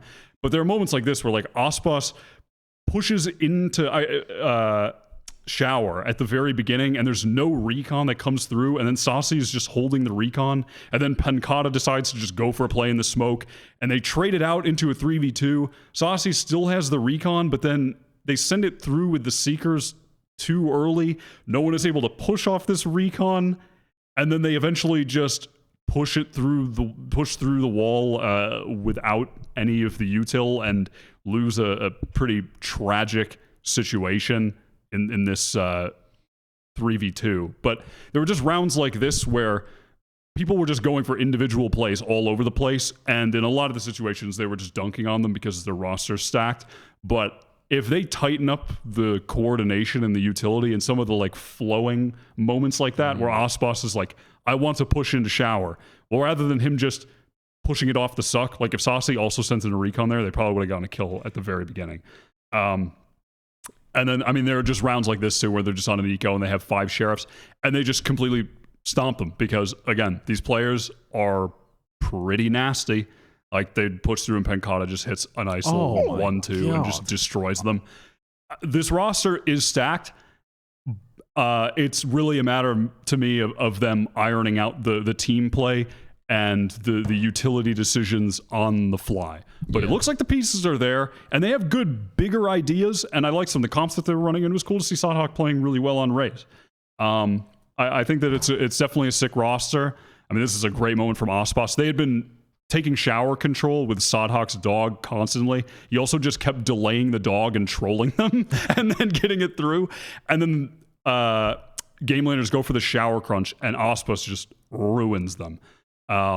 They have the talent. God, Aspas's aim is so crunchy. Yeah, man, it's nasty. But again, the util in the flowing gameplay moments, there just needs to be some better communication because they go for so many individual plays, and if they just set them up a little bit better, I could see them really dominating teams like Game Landers.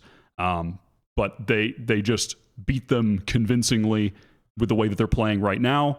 And it looks like, to me, they can probably qualify out of Brazil relatively, maybe not relatively easily, but they're certainly one of the top teams playing like this. But I think if they can take that next step, that's how they'll be a legit contender. Yeah. But definitely a cool team, and they're just fun to watch because these guys are just fucking nuts. I don't know how many times I can say it, but these guys are crazy. Pancado was going off the whole time, so... Is this the team that was supposed to sign Ona? Yes. And then didn't? Yeah. Yes. God, what a fucking miss that is from his little brain. It is extremely papige. Yeah. Unlucky. This would have been such a fun team to have a kind of like exec macro focused coach work with, you know? Like the way that Crew set up these big rounds together and have these big utility combo plays and like the cool strats for the bonus rounds. Like that's the kind of stuff that you'd love to see with a team like this to really maximize the wild fragging potential that they have. Yeah, definitely. I hope they can figure that out though. But they look really good, but I think they could be great if they can take that step. Right. Are you ready for this? Jump cut. Aye. What a jump cut. You see that? Oh, wow. That made my eye water by holding that open for so long. Oh, we've been paused like that for 30 minutes. Oh. Okay. We're going to talk about EMEA for a while. So stupid. Good bit. Good bit. I did make my eyes water just by holding it open for like 3 seconds. Okay. Gambit played against Liquid. I was loving this game. I watched this. It was fucking awesome from beginning to end. You got to see Liquid playing against Gambit on a map that they have so much history on to start with on Icebox. Normally hate Icebox games, but I was down for this one. Liquid and Gambit always seem to match up here. And just to start things out, Gambit looked impossible to beat to begin. Yeah. Like I'm watching the game and I'm thinking, don't know what Liquid are really doing wrong here, but they are getting plowed. And then when I watched it back, that was my opinion when I was watching it live. When I watched it back and I looked at the VOD, so many of the just individual duels that happen on Icebox, right? When you're pushing into A and a guy swings rafters and they're trying to find the timing, Gambit just winning them. And then they're winning the next one. And then they're winning the next one. And it is good team play and they're like tight to each other and they're playing the spacing well, but they're also just winning every aim duel. And they boomed Liquid. And Liquid are not pushovers either, but they fucking boomed them. I think I pulled out some rounds, but I mean, Lord knows what I was even trying to showcase in some of these. Because, I mean... Yeah, I mean, this was a round where they just swarmed A. So Defo goes in first, dashes back out, Shados bangs out one guy, Defo rolls another guy, and they're just kind of slowly taking some space on the site. I think they end up re-hitting A here again. Oh, yeah. And they're playing the angles for each other, holding angles, but with Gambit, like if you tried to apply Gambit strats, or the way that Gambit pushes into areas in your ranked games, things would become chaotic because the guy holding rafters on your ranked team would not kill every single person who peeked. And yet Defo does. Defo just kills every single person who peeks. And so, yeah, you never lose a round because they can't ever swing you. Because your players... strategy. Yeah, literally just let's hold angles for each other and walk in. And then if anyone swings into us, we'll just kill them. Yeah. And it's like, oh yeah, no, the game actually works really easily when you can win every aim duel like that, because you never have to adapt and go to plan B because you missed a shot. It's just, it was disgusting. Well, even if you do win the aim duel, you're dying anyways because you're getting traded because the spacing is perfect. Exactly. Yeah, no, it was Ridiculous. monstrous. It was absolutely monstrous. I think the change, the comp change that they made, obviously they're playing KO, new thing, cool, on Icebox. Yeah. Seems like all the CIS teams are playing KO now. But they also swapped Nats off of Viper, so Chronicle playing Viper, and they swapped Redgar off of Sage and onto Sova. And I think that this is such a good idea. This is what I was talking about earlier when we were talking about Sentinels. But having your best player on the team on Sage is going to get you so many more reses. And he's also the best player, or not necessarily the best player on this team, because Chronicle at this point is having that conversation. But he's not going to let you down in the situations that you need him to, right? He's not going to die early because he's going to actually be getting the kills, and he's going to be able to get the wall down. Like every time. I don't think I saw an A hit where Nats dies and doesn't get the wall down or plant down. Actually, maybe this round. It was literally this round, actually. Wow. Literally, this round was the only round where that I happened. mean, yeah, actually trolled, but No, I think the KO is a fantastic addition in terms of adding utility to the site hits on Icebox. They've got a lot of these rounds, if you look at them, it just feel like they're winning all the aim duels, but they're also throwing so much utility that puts pressure on those site anchors. They're throwing the KO molly with the Viper molly to completely clear out Generator, for example. Then there's a Sage slow that goes onto the back rafters, so you can't swing out rafters. And then there's like the Viper utility comes up, and there's just overwhelming amounts of util that's being thrown, and then guns out, go in. You win every aim duel because they're fighting through the utility and swinging into people that have insane aim. Yeah, I mean, the roster is just so stacked. But they haven't and missed you a beat. kind of forget about this it was so sick. The because flash over of for Defo. Yeah. because I don't know. It's just, I guess, I don't know. It just never seems to be. Maybe it is a point that's brought up by Gambit, but I feel like it isn't unless you're talking about like Nats or Chronicle. But the four of them. The four players outside of their in-game leader Redgar, all of their stats are fucking bananas for the agents that they're playing as well. Like, in total, I think Defo has the lowest ADR of the four of them, and his is still insane. Like, all of them are just doing so much damage on the average round. It's unbelievable how good the four of them are. And also, Redgar still puts up great numbers for being an IGL. Get him on Reyna. Get him on Reyna on Haven. Yeah, listen, they start picking Haven a little bit more. I mean, honestly, You know teams what's funny? Out of any against team Gambit, who could like run 5 duelists, Gambit would probably still win against it. Probably. They would have the best 5 duelist utility combos you've ever seen. People would be getting Yoru flashed into Raze nades. They wouldn't know what the fuck is happening. It would be unbelievable. I mean, teams need to start banning Icebox against them. They need to ban Breeze against them. They need to ban Blind against them. I don't even know what to do. I mean, they just ban. And also, I mean, this. Dude, you gotta stop playing them on Breeze. If you play them on Breeze, Chronicle is dropping 70 on your face. But how nuts is it? I mean, Liquid. It doesn't matter what he's playing, and now they put him on Chamber, and he's just having fun. He's just having a good time booming them. Liquid, I think even after Champions, were still undefeated on Breeze, weren't they? Did they lose Breeze at Champs?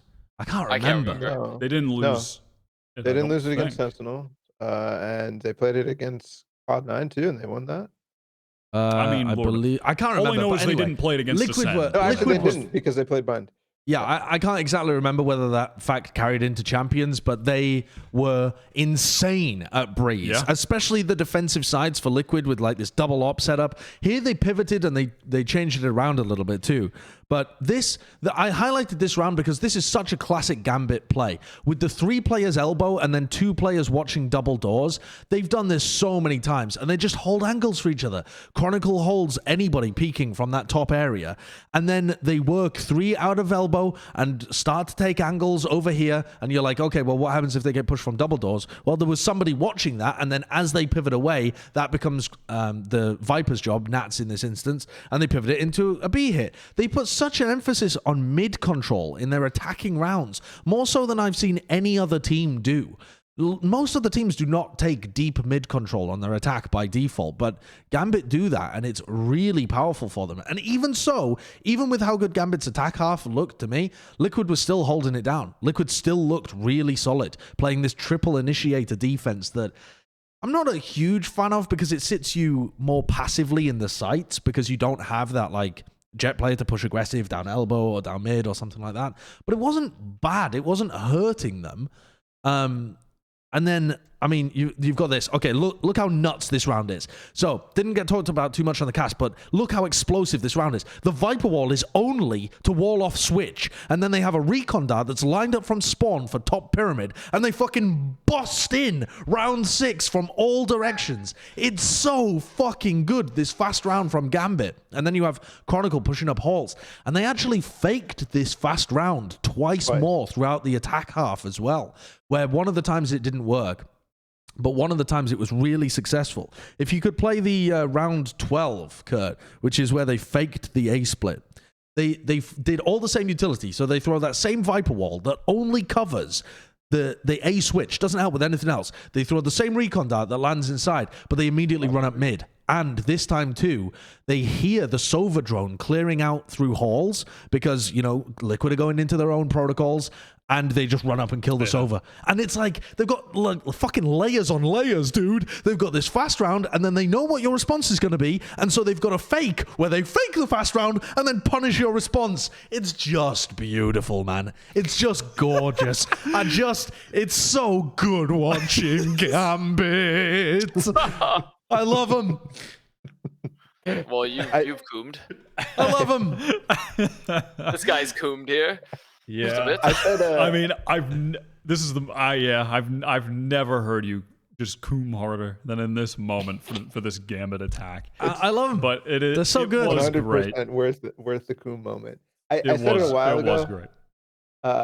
When they played Sova on Split, after that episode, basically, not specific because they played Sova on Split, but it was so clear to me that at that point in time, they were the best team at getting map control and understanding the purpose of what they did and using it in such, like, it's just so nice. The way that they're the mid scaling that you're talking about, the way they push up elbow and just hold for a second and everybody's holding a specific thing.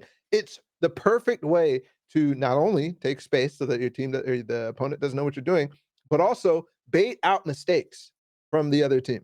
Sure. And I wonder if it's like a thing with the way that the maps work in Valorant, but that's pretty standard shit in TAC FPSs.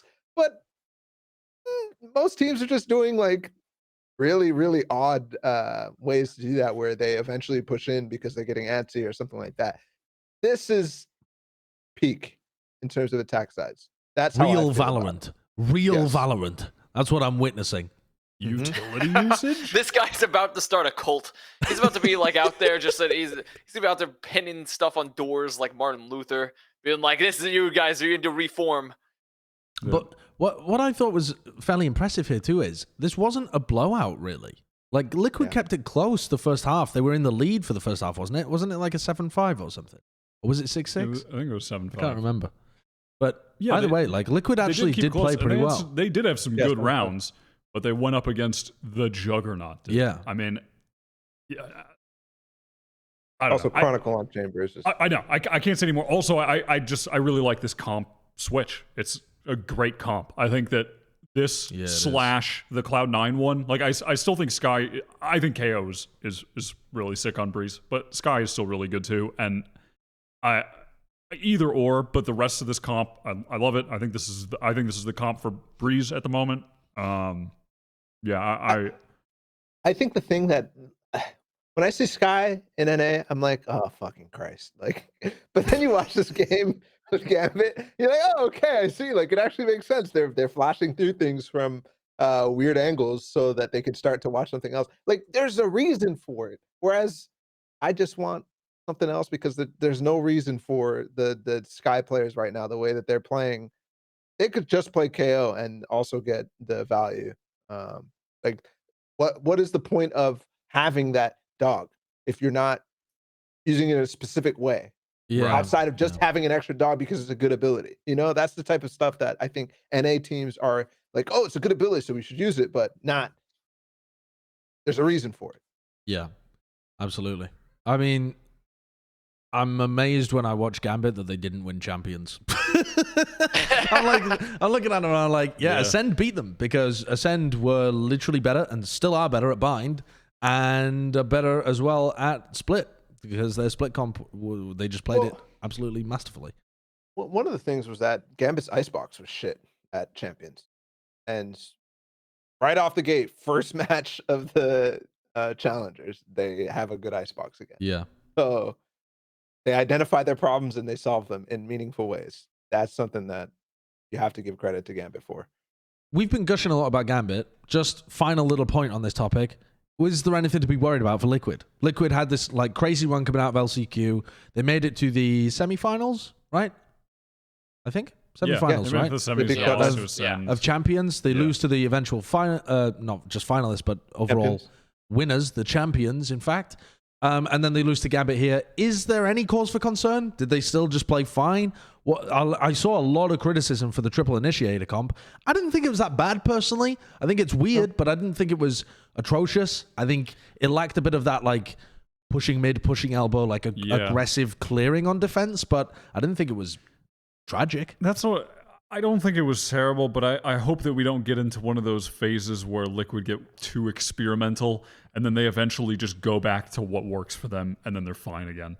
I hope they don't stray too far into the land of just thought experiment and crazy comps. And they find the fork coming off the crossroads in the middle of the woods, and they're like, let's follow that one. The thing is, they always circle back to normalcy and succeed, but we took a wrong turn. Somewhere there. So hopefully that's not like they're just running triple initiator on every map that we haven't seen yet.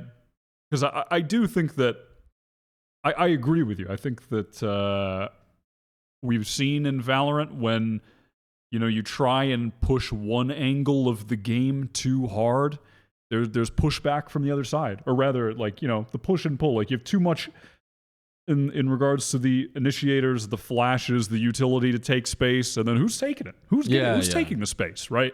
Like we've seen that story before in the game.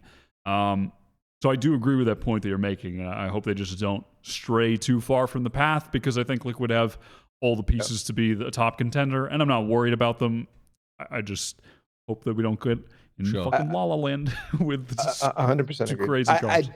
I am scared of the fact that they're replacing Jett on every single map that we saw. That we only saw 2, but like Icebox and Breeze, Jett seems like a pretty important piece. And one of the things I think that is happening is they see this as probably ideal. The way that they have more utility than another team, the way that the utility is fucking good on every single one of these agents. But the problem is, it's like a chess engine, right? You have Stockfish that just knows all the best moves and is calculating 20 steps ahead.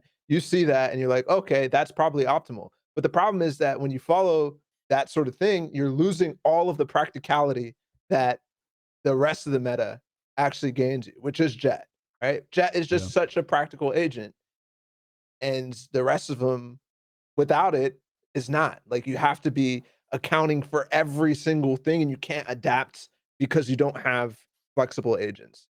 That's the type of thing that I think is happening with Liquid. And it's probably not a bad thing that they go for full optimal. I think this is exactly how we should play, because we can have the utility to cover every single thing. But you never want to go full FPX. Yeah, you never the tale want to go full of dark FPX. FPX. I know it's what you not mean. something that you would want to tell you It's about. going to take a lot of work. Okay, well, Fnatic also played against G2, so let's crack on with that match as well, because I love this topic title. Yep, it's we're not overstating it here. It's just Fnatic get a reasonable victory against G2. It's reasonable. It's not an upset. Not a huge win. British title. It's just like, reasonable. it was a pretty solid victory, It's reasonable. Yeah, it's actually quite an important one, I think, in terms of the standings in their group. It's essentially their direct rivals for that third spot, I would imagine. To be able to get in, you're looking at the group that they're in. Any of these groups, by the way. Every time we start talking about a new team, gotta go look at the group, because who the fuck is in it? Ascend and Guild are the two teams that I would favor as the number 1 and number 2. And Europe works differently to North America. There's only 3 teams that get out of the group.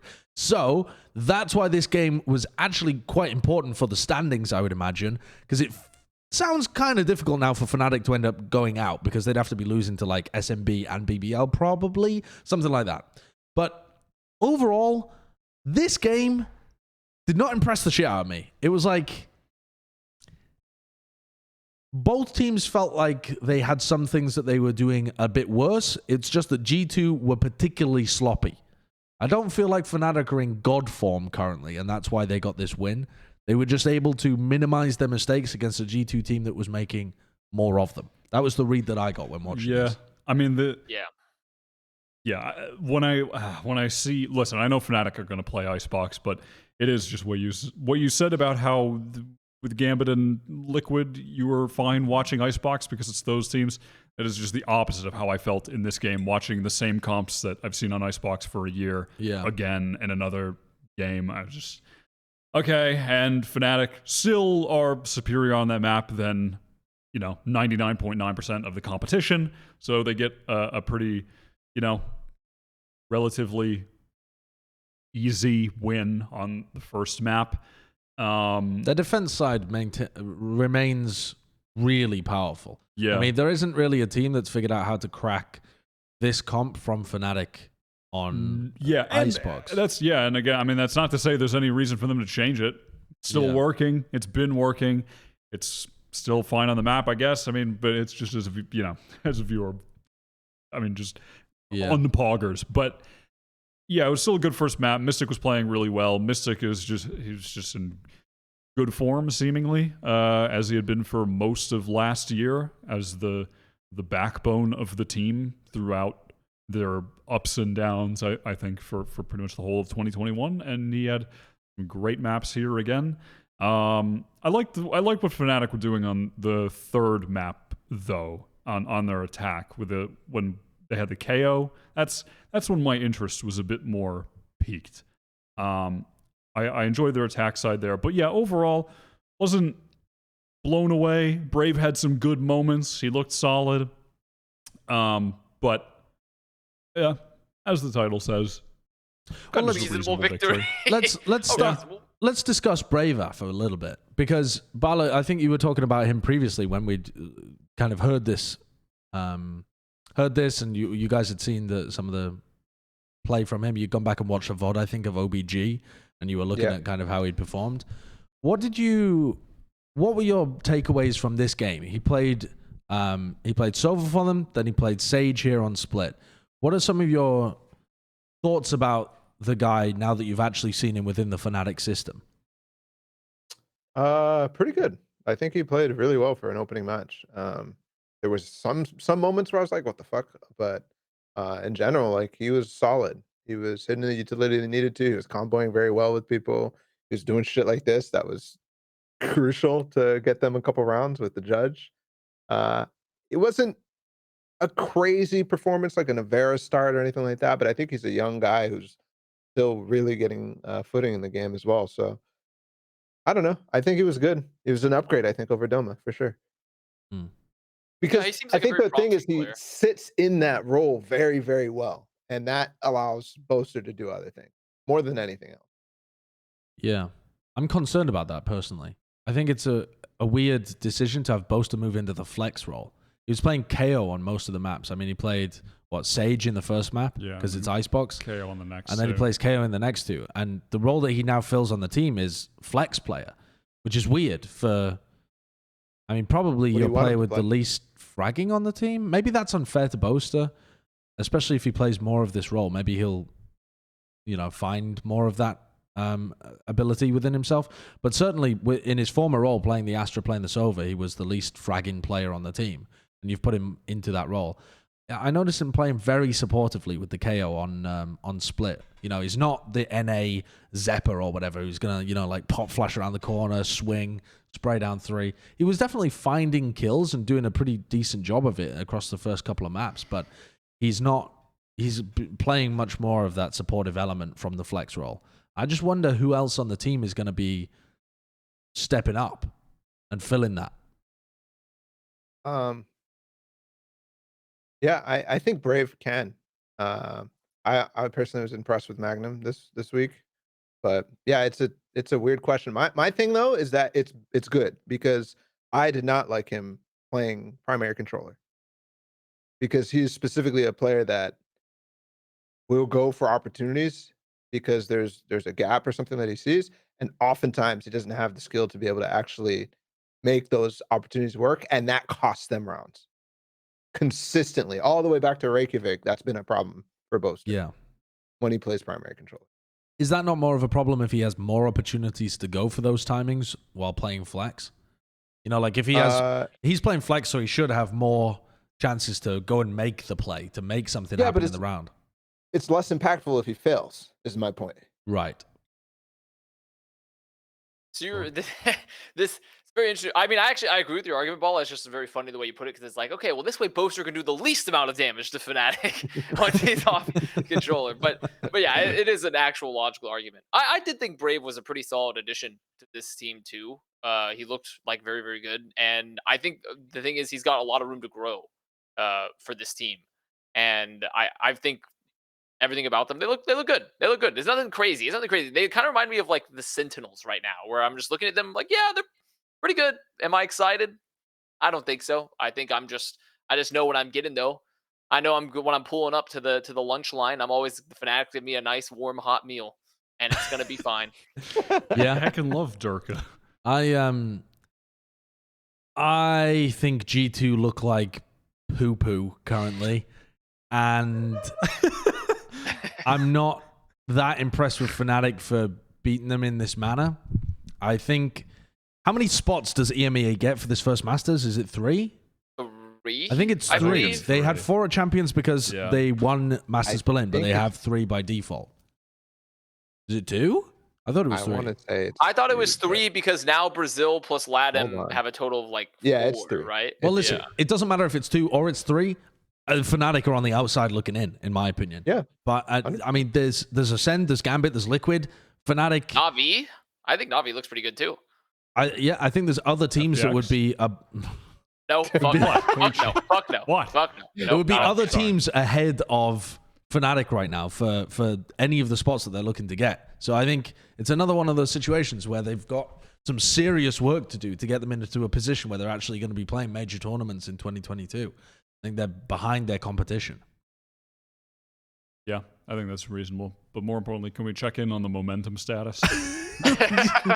Yeah, let's wait. I want to show you this round first, though, because I specifically tagged this one for Kurt. I didn't give him a link because I'm an idiot, but I tagged this one for Kurt as G2 poo poo round, which is round 9. Momentum is not building. Okay, and this let me try and remember what the hell I was talking about here. Oh yeah, that's what it was. So this is against an eco, right? There's 3 sheriffs and a guardian. They Sova ult up mid, but they don't take any space off the back of the Sova ult. They flash, and Durka just reads the flash and they re-peek into it. The timing is all sorts of being messed up here.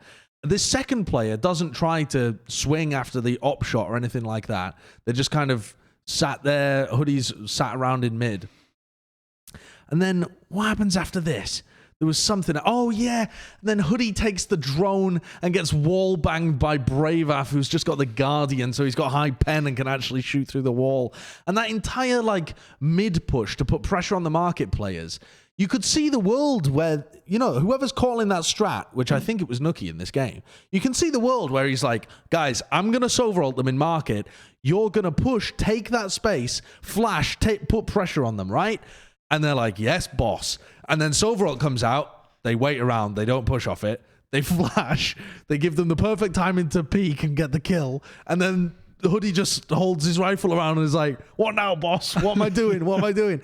It feels so sloppy, so on the fly. It's the worst I've seen from G2. Not because the roster's bad, but because...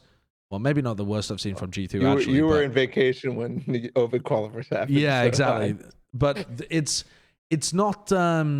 It's lacking. It's really lacking. You've got all of Kellogg's tendencies to overpush and fight and find those things, but you don't have the disciplined backing anymore to be able to make that work.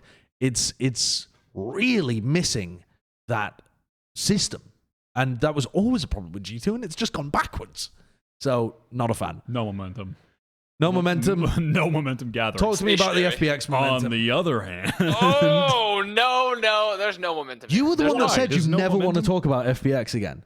You were the person that said that. I have no points to make in this topic at all. I don't think there is. Are you of the? I still am not talking about them has again. momentum? I didn't Wyatt, watch do you this think game. FPX. Oh, you didn't watch. You this didn't game? watch this game. You just wanted to talk about FPS. There's no momentum. No momentum, by the way. I No watched momentum. this game. The momentum I was watched not this building game. for The me to momentum spend my is like, weekend it's like watching how a this. car, the brakes have gone out and it just keeps going. That's the momentum. Like the momentum is that it is.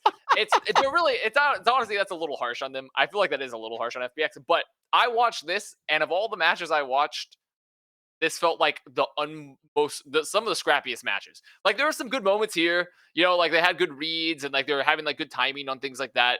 They would even give up like taking a long control here on bind. Like their bind in particular, I liked from FPX. I think their bind was pretty good, but realistically, a lot of this series was FPX being very, very scrappy. And same thing with Big, who's kind of just letting Twiston run wild and letting Twiston just like do crazy shit on Raze often. Yeah. He is crazy. Yeah, the mechanics on Big are nice. I really like what they're doing, and I think they have like very strong players on their roles. So I don't think either of these teams looked bad. I just don't think it looked good. I think it was like just a very scrappy match where there's a lot of DM. I didn't see like a lot of great set plays. In fact, on the later round, Kurt, if you go to like the round 18, I watched FPX do a molasses round as well, like an unbelievable molasses round where they're just rotating around on bind for like a minute 30 here, and it's on the eco, right? So like they're working with a gun disadvantage, so it's not like they're working with like great things here, but they're trying to grab utility yet. There's already been like a minute into the round. And then they're like, okay, we're waiting to take contact. We're looking. We get flashed here on sand. Okay, well, so we know we can just leave. We can just rotate. They think we're gonna go in there. Let's rotate. But there's 30 seconds left in the round, and they're running back down short. There's still tons of utility and stars here, and now there's 20 seconds. They're trying to plant. Oh my Christ! Trying to get in here. Like it's just this is like some of the stuff that happened here for FPX during this match, and it was just messy, and it happened several times. And I would even say like there was actually like not a terrible idea. It was just really, really slow what they were doing. So I did not think there was momentum from the FPX big match. I do think both the teams have their solid rosters. I think the Artist Jett experiment continues to put out some okay results. It's weird, isn't it? It actually does put out some interesting results, but it's so anti-FPX. It's actually just release Ardis and Zipan and let them go and then see what happens. But it's so counter to the way that Angel's previously run his teams. I don't know whether it's going to stick. Also Angel had COVID too. Angel did he have COVID during this? Yeah, Angel had COVID. He went like -6 in terms of first kill to first deaths on split, and said that he could barely IGL for the game. So, give him some level of a pass here. Plus, Big were doing some interesting things during that open qualifier, but it did look like a really sloppy game. I don't think the skill level was there. Yeah, they had some weird FPX shit that went on too. Like, though granted, now knowing that Angel had COVID, it's like they did a round where they like, granted, it's not like the worst idea ever, but they walked up here to split Heaven on their offense and they popped the Viper ult, take control of Heaven, which I don't hate. I don't necessarily hate that idea, but then they struggled to get like any other control or scale from that once they had Heaven. And so there's like, okay, we have popped Viper ult at Heaven, and now what do we do? What do we do from here? And they just kind of went terribly wrong. So I watched this match and I thought like, okay, there's some. Oh, and this was Papige. This whole moment. Yeah, it's some good old-fashioned. It's some good EU Valorant. That's what it is. Some good old-fashioned EU Omega lol. I mean, but they look solid. I don't think they looked bad. It just they didn't look good. Looking at the group, are they going to make it out of this group? They would have to beat London United, Na'Vi, Gambit. I thought London United would be the third team to get out of that group because they did not look that good though. But London United got kind of beasted by Na'Vi as well. So do we want to talk about it? I mean, I don't have anything to say about it because I didn't actually watch the game yet. I watched it. I saw the results and saw that Na'Vi had kind of blown them out. Na'Vi destroy London United. Is that what you came up with? No, I said that I told Kurt that the topic should be Navi blow London United's back out, but then we changed. It got changed to that because of Why am I on this sponsors fucking and stuff, you know. Sponsors and stuff. Yeah, This is how analysts work. Sponsors and stuff. I was very disappointed in sponsors. London. First of all, what sponsor? So hard I to don't know. get What into if this segment. like I don't know, like PetSmart are watching or something, That's smart.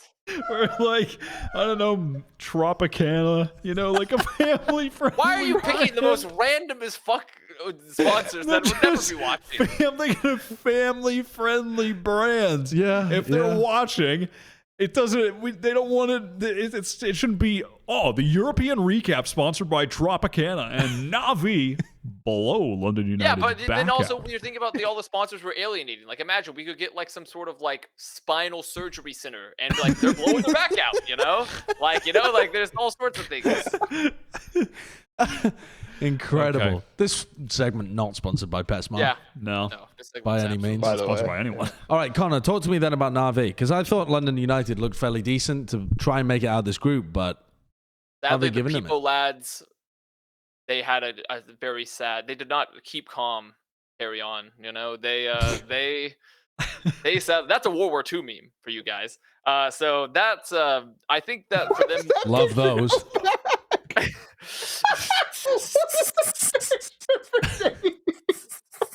I'm trying. We've been trying to get to the segment for so long, and we're just flying off the fucking rails. So We? pretty much, yes. What do you mean we? PetSmart blowing their back out? Fucking. What do you? This dude. No. Tell me about The Navi. problem here for London is that Fracture got banned, and they really wanted. They were playing Fracture a lot in the open Yeah. balls, and they were really prepped on Fracture, and they got banned, and which was good prep from Navi. B, the other problem there is that JD on KO is fucking insane. JD's KO is thick nasty. It's really, really good. And I think that there's like multiple moments where they're able to just like play off the KO ults very, very well. I also loved it because they were doing a great job of denying chamber utility and value a lot with KO. They would make sure that like, oh, if there's if the Tour de Force is out, we're saving KO, making sure that he's got a classic now. He has no weapons. Like we're saving knife to make sure they can't TP away. We're keeping the knife ready for retakes like all the time. Like they played it really, really well with the KO utility, and they had a lot of trouble getting value from the chamber. A lot, honestly, from I keep on wanting to say something else, but from London United. They overall Navi, they look very good. I think their play around KO is fantastic. And also on top of that, they did some great little micro plays here where, for example, like if you go to the I have it specifically listed on there. It's there it is. It's on round 5 of their attack, I believe. They have a plant, and they use the updraft, which they use Jett updraft here to just bait in the 2v1 and make, or actually it was a 2v2, and they use the Jett updraft to break the crosshair placement. They were making sure to control. And look at this. They also, something else that really impressed me in this, as you saw right there, Dinks, their KO player / like their Sentinel player mostly. That guy was a fucking beast. He anchored. He was anchoring like crazy. He got 3Ks multiple times anchoring a site. He had great control of all the extremities, like often. And you see earlier in that clip, he uses his turret to like clear, knowing that someone on the defense is probably going to be pushed up a little bit, playing that extremity. And then here we're in the post plant. They have everything ready. They're playing in main. And then they're about to do like a very cheeky little Jett updraft here to break the crosshair placement. And it's super nice to watch because you see both players, they're posted up here in a main, waiting to see what's happening. Okay, there's the Killjoy util. It's out. There's the smokes, like just keeping it delayed. And now they're about to break crosshair. Oh, nope. Owned. And they did stuff like this all the time. Like I think overall Navi like played really, really well. They played like strong. They played a strong fundamental game, and their KO usage was really good. And Dinks, their Sentinel player, I think played like exceptional anchoring, and his utility and his control of the extremities was really, really good. They looked. I can't remember when we last talked about them, but I definitely think Navi look really, really good now. They look way better than before. The last time I'd taken a look at them was when they played that final against FPX, and I think FPX reverse swept them that game Oh, or yeah. It's something. fucking nasty. Look at this. It's like one after another. Just JD just doing this. It's like, wait, is that the moment? Which one was it? What's going on here? Something's gone wrong here. I was about to say, like, this is definitely not it. No, this is the moment where they get the plant down, and then they play off the util, and JD, he does die, but they win the round because he delayed the spike long enough. Right, right. Yeah. But he was just sitting on that door and just getting like great value. So Mm. overall, I was impressed with Navi. I think London United suffered by not having Fracture in the map pool, and they definitely did not look nearly as cohesive as they did in the past. They looked like maybe they had an off day. There was definitely not nearly as many plays they were setting up, and also they had moments where they kind of I don't know. I feel like they had moments where they like over aggressed occasionally, but realistically, the biggest thing was that they just did not look nearly as coordinated. Because like right here, there's no universe that JD should get this much value. Like denying the plant, just tweaking. He gets 2 right there. Just keeps repeaking his own flash and just keeps not getting kills. And then they can't defuse in time because he held it for that long. Nasty little play. That's certainly a team to be keeping your eye on then as well. Well, let's see, because Kurt came up with the next title as well. Let's see what this one says. Sugma Balls. Okay, Sugma Balls. Well, I guess we're going to be talking about SMB playing against Ascend, I guess. I suppose so. Is that what this is?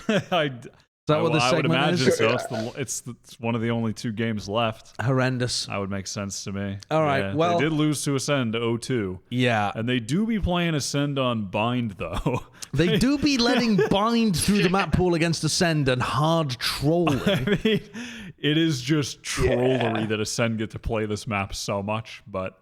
How do they... why would they let that happen? I don't get it. Teams have been letting this SMB happen. also, they for a banned while. Fracture. SMB banned Fracture out of the Ascend, map pool. I mean, have Ascend been working on Fracture? That just feels like SMB have a permaban that they're not willing to I just feel like adjust. they still want to play Fracture, I'm assuming. That's just the inherent problem if you have a permaban and you have to play against a team that just has a god map, right? Yeah. I mean, you've just lost one map. You just lose a map. GG. The first map though, did go to OT. I took a look back at that. I didn't think it looked amazing from Ascend.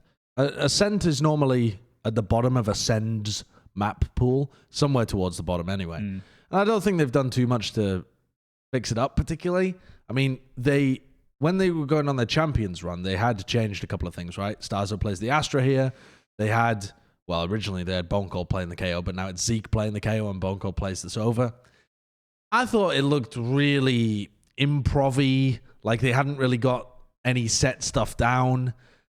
They were struggling a lot with these cap pushes coming out from SMB, and basically Starzo was winning them rounds by just fucking taking duels and booming players. Obviously, in this instance, he dies, but there were so many other rounds where Starzo just, he just swings on his own into A main, boom, gets a kill, retreats back into a smoke. Or the other way around, swings into A, boom, gets a kill. But that's not fundamentally good decision making or team play or stuff like that. They're winning it because they're better players than SMB.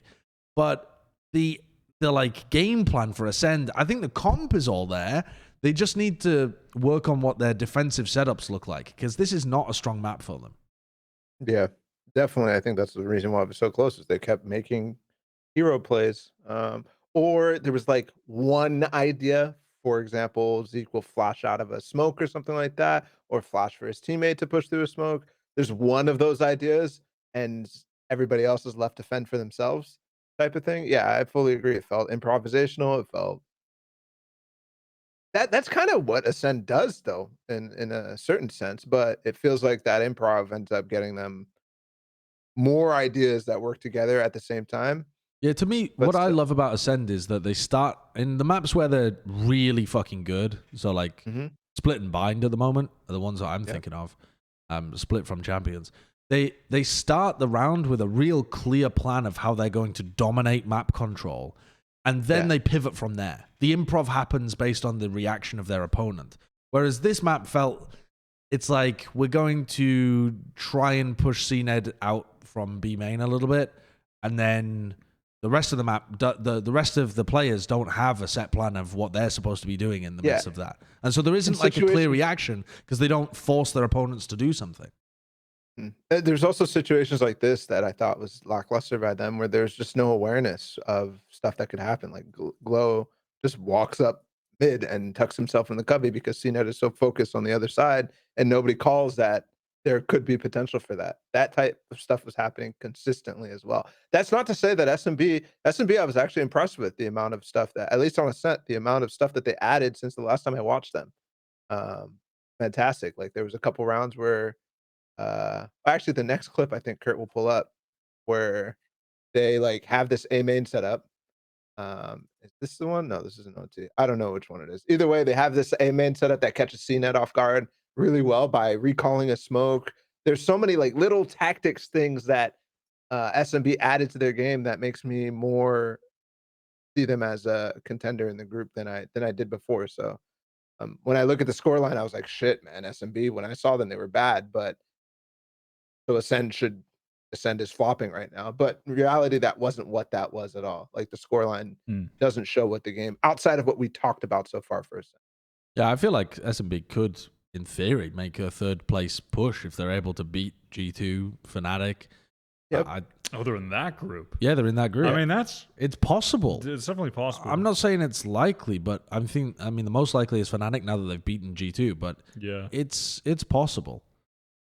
But like just the defensive setups, they didn't ever have a round where like Starzo dominates a main with somebody else, and they play, like the Jett and the Astra together in a main, roll that area, and Keyless plays at back heaven or something like that. But they don't have those kind of rounds. It's like all of their players are just fucking all over the place, like doing whatever they want. It's all, and then they just win the round because they're insane players. Better. The other thing was on attack, it felt like they did really find, especially late in the half on Ascent, they found how to, I mean, it was a 12-7 comeback or something like that. They found what they need to expose, and they consistently were forcing gaps in SMB. Laid down the game. So that the calling was fantastic on attack side. Yeah. Not that it was like set plays out the down. wazoo, but yeah, like it was nice. Yeah. Okay. Another team to take a look at then. And Guild, our final team to discuss before we go into EMEA group predictions. Quick little hit onto Guild. David Beckham Stonks rising. Does he know?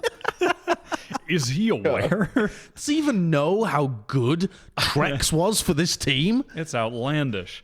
My question for these titles is, you guys, like, all the NA titles were nice and serious, and then like halfway, it doesn't even take that long to make titles. Oh, we went loopy early. I just lost my mind towards the end, to be honest. This has just gone crazy. I mean, in this game, though, Guild were just Breeze was just a wash. Guild were just significantly better on that map than BBL. Their attack side was great. BBL did not have the team play to withstand these coordinated, quick, effective hits from Guild, where the players were spaced properly, hitting their shots. Like they were just so much better on Breeze. It wasn't even interesting. Haven, on the other hand, was mildly interesting. In contrast to not interesting, it was a little bit interesting. I don't know if you want to just bring up some rounds I went to, Kurt. Like the first one was just a cool little usage of ults from David Beckham's lads. BBL were just rotating into this A hit, and the ult usage from Guild was excellent. Leo, aka like EMEA FU5. Yeah, I don't know why he had that name.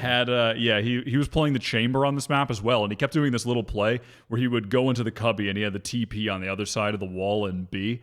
So he was just pushed up into cubby, and that time he finally got a free kill with it, TPs away. And then with that kill on the Killjoy, you're going to see like Russ and the other guys on Guild, they're going to push out of the garage, and the turret there is deactivated. And then they hear this hit coming in on A, and Russ pops the Seekers behind, and then they pop this defensive wall, and now BBL are just crunched between Seekers and this wall, and they feel like they can't get through. And then you have Russ pushing from behind, and you have Coldamenta here with the Judge. He kind of gets rolled, to be honest, but it's all good at this point because they're 4-on-4 and they have them contained in this little area with 24 seconds left. And now BBL just have to try and somehow make their way into sight with a breach on Haven. They're just running breach because, I don't know, fuck it, dude. AMDL was pretty good on breach, but there's no way they can win this round because it was just too well played from Guild. And then later in that half, Para hit this crazy 2K that has to be highlighted. Pull this It was a good 2K. It was crazy. It was just a little sheriff play at Garage. At the beginning of this round, yeah, Leo TP'd up with the AWP, but he got droned off. And now 2 players from Guild peek Para off the flash, and he just rolls them. I was like Pancadas. Yeah, it was. Yeah. A nasty little play from Para. And then, so they win this round off that on like a half buy. They got a Bulldog, Guardian, Sheriffs. It's not a full, I mean, that was just a nasty 2K. He was like partial flashed as well. And they end up winning this round. And then the round after that is just disaster. It's just, is this the next one, or is this still this? Yeah, I mean, if you want to just pull up the next one, I mean, they just go on to win this 5v3 easy. The round after this was just disaster, though. I mean, yeah, honestly, watching this game, Guild were just such a significantly better team, and I think it highlighted, in contrast to BBL, who feel like they have a lot to work out, how structured this team is under Coldamenta right now. On this round, they were sacking A because they were on the eco after that last one. Russ just has a Guardian, and Power had kept working up B, and he just expected that timing, so he gets the kill there. And now BBL are trying to go into this C hit, and Guild are going to try and set up for a little bit of a fast retake with a flash through and a dash after these shock darts, and they just get wrecked by the Sheriffs, in what also highlights this sick individual skill on Guild. I think they're a scary good team right now, and BBL are definitely not the strongest competition for them, but I am excited to see more of this team. Safe just dashes in and goes 1 for 1, and then it just crumbles in the end. And this last part, avert your eyes, don't watch. This is just so sad. It's just so It was sad. very sad. Yeah. When I was watching this too, especially on Haven, Safe did not have a good game, and they still won easily. And that, to me, is a big factor for Guild's success. Because a lot of the talk has been around, oh, they finally got Safe on Duelist. This guy was meant to be on Duelist. He's sick. He actually had a pretty bad game. It's not that reflected in the stats. Still goes 16 and 17. You watch some of the decision-making he was making and some of the shots he missed. It was a poor performance compared to what you expect from Safe. You'd expect him to be snacking on these guys. And he wasn't. I think he posted a tweet about it afterwards saying something like, rough game from me, worst game I've played in a while, etc., etc. I think he was having some issues with the server or something. But it's not a negative for them overall as long as Safe doesn't do that constantly, because they still won. They still had enough everywhere else because Trex is a fucking beast. And the trio of Safe, Leo, and Trex is just monstrous. It is. This is not the tweet I'm talking about. What was that? That was an e-dating Valentine's Day tweet. That tweet. That was a weird one. Yeah, it's just that trio's crazy. Oh, there it is. He said, I played like a bot. Yeah, he said, quick 2-0 against Big Booty Latinas, aka BBL. Which I was watching this game. And Beth sat next to me and went, that team isn't really called BBL, are they? And I was like, yeah. And she said, that means Brazilian butt lift. So apparently it's like a cosmetic surgery thing as well. So there you go. I played like a bot, felt sloppy as fuck, and my aim was weird. Tony Client sucks ass. Got to step it up and stop playing at 50%. So, yeah, I felt like for a game where Safe was not on, that was still really good from the whole team. So much firepower on that team. It was, and I think Breeze highlighted the structure that Coldamenta has added on a lot of the attack rounds for them. It was just not particularly interesting because it was so dominant. It was just a wash. Yep. Let's see what the games look like for this week, shall we? Let's take a look at some predictions and see if there's any spicier ones than Guild playing against BBL coming up. Take a look at, the group on the left. What's cracking? FPX Gambit. Oh, no. No. FPX is about to get fucking annihilated. The momentum is going to hit a rush the Iron Curtain. It's going to hit the Iron Curtain and get destroyed. Yeah. I don't think we need to dwell on this one for too long. No. Okay. I don't want to dwell on it because this is just a feeling, but FPX is going to win. I just feel it. No, you don't. You can't just throw that out there. No, I'm serious. Gambit against FPX, dude. There's just the angels in their head or something. I don't know, man. No, I just feel it. It's not happening. It's not happening. I refuse to scroll down believe to you. the recent matchups that they've played. It was for Reykjavik. No. Just don't click. Just click on. Yeah, scroll down. Wait. Scroll down. Huh? Hold on. rolling. They're FPX versus. Oh. Oh, they beat them 2-0 one time. Shit. Ah! It would be Yeah, in poetic. April. In It April. would be poetic that when Just you saying. doubt FPX and just are cooming over Gambit, the opposite. It just flips back to where we were at years ago. I can't believe you. I refuse. I refuse. No, I mean, to obviously believe predicting it. Gambit, but boy, it would be funny. It would be funny. All right, what was the next game of that group then? The group on the left. We've got ourselves a matchup between London United and Big. Pretty important one, actually. If we're thinking about London's chances of being able to take that third spot, London are not going to be able to beat Gambit or Liquid. And they've already lost to Na'Vi. So they kind of have to beat Big. I mean, they have to beat Big and they have to beat FPX to even have a chance of coming third. Yeah. So already week 2, kind of a must-win game for London. Yeah. I am going to go with Big on this one. I still believe in London United. Twiston is a nasty player. I'm looking, this is like a 2-1 for Big. What's it? Oh, right. I thought you meant 2-1 because it's got that, I don't know what the fuck the Thunder pick or whatever is, but I'm just looking at the odds that it's giving them as well.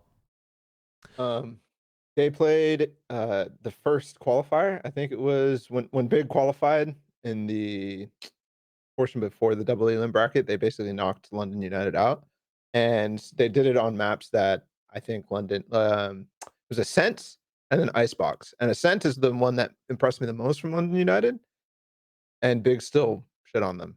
So I don't have faith. I think that they are the quality team that should be able to take down Big, but I think Big have their number. All right. Okay. We'll take a look at that final game. Any bangers? Na'Vi Liquid. Just no bangers. Well, Liquid, this could be a surprise okay. banger. I think it'd be pretty good. Yeah. I mean, if FPX beats Gambit, that's a surprise banger.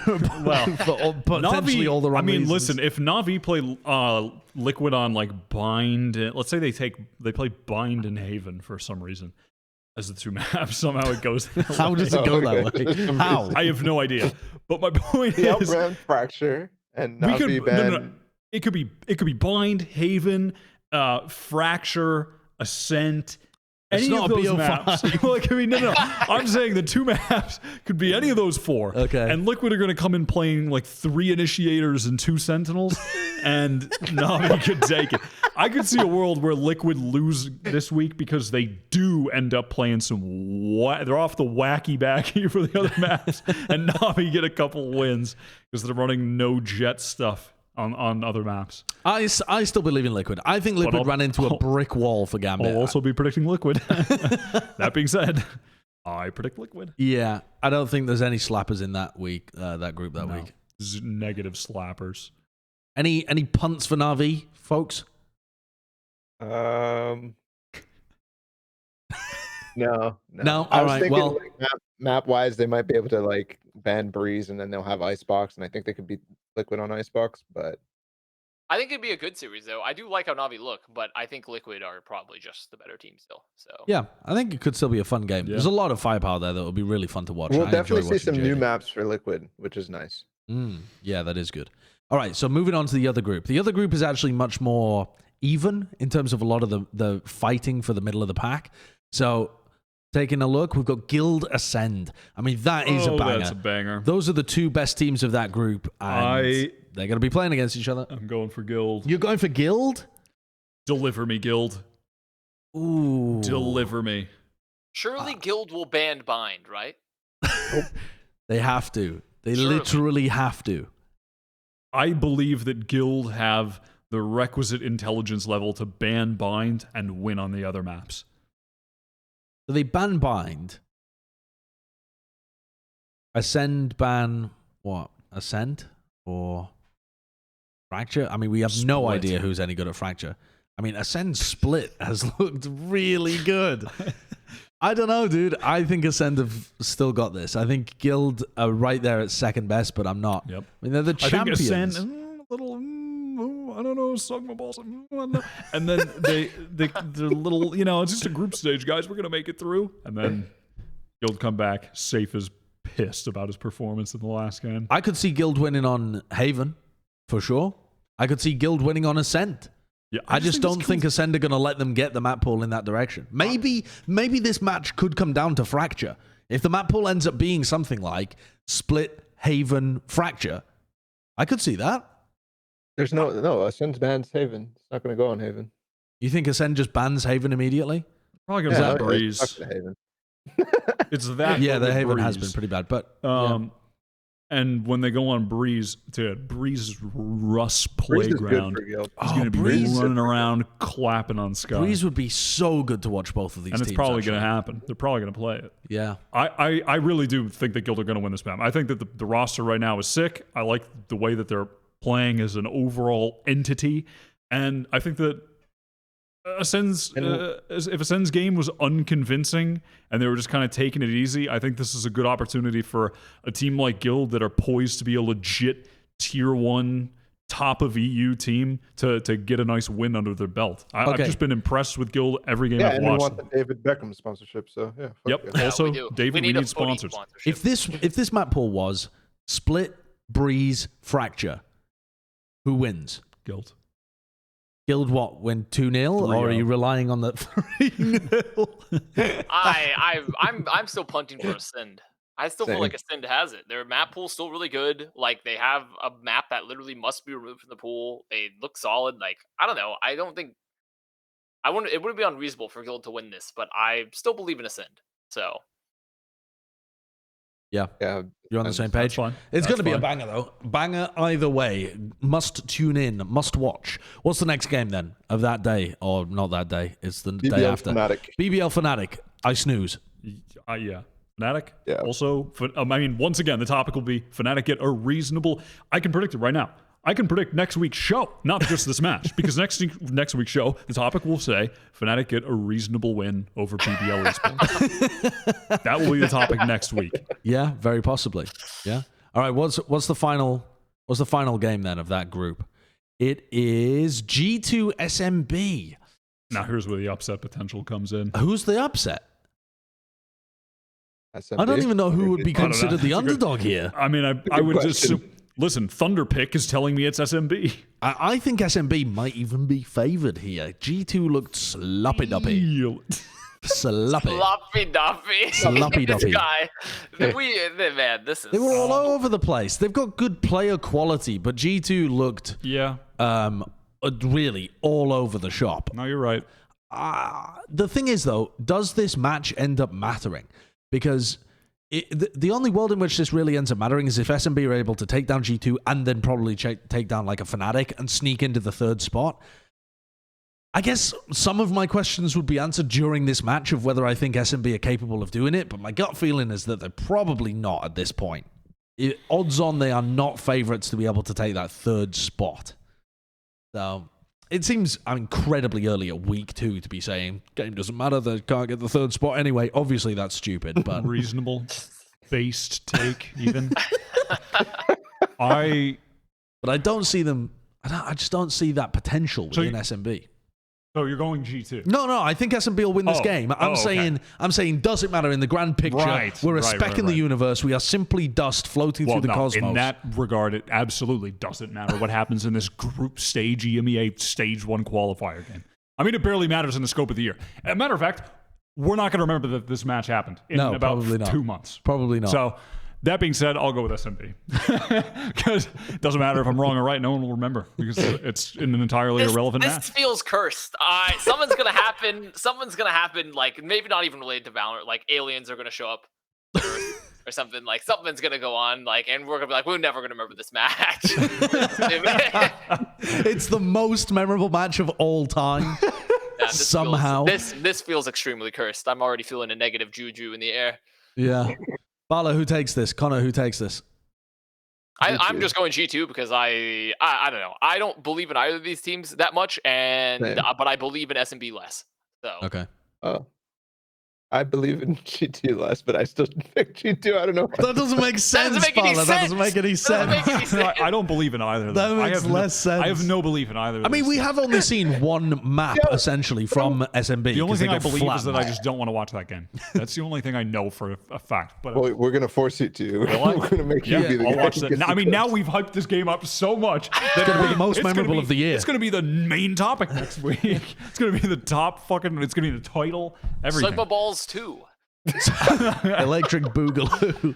All right, let's get to our final segment, the most important segment, Wyatt's Weekly Award.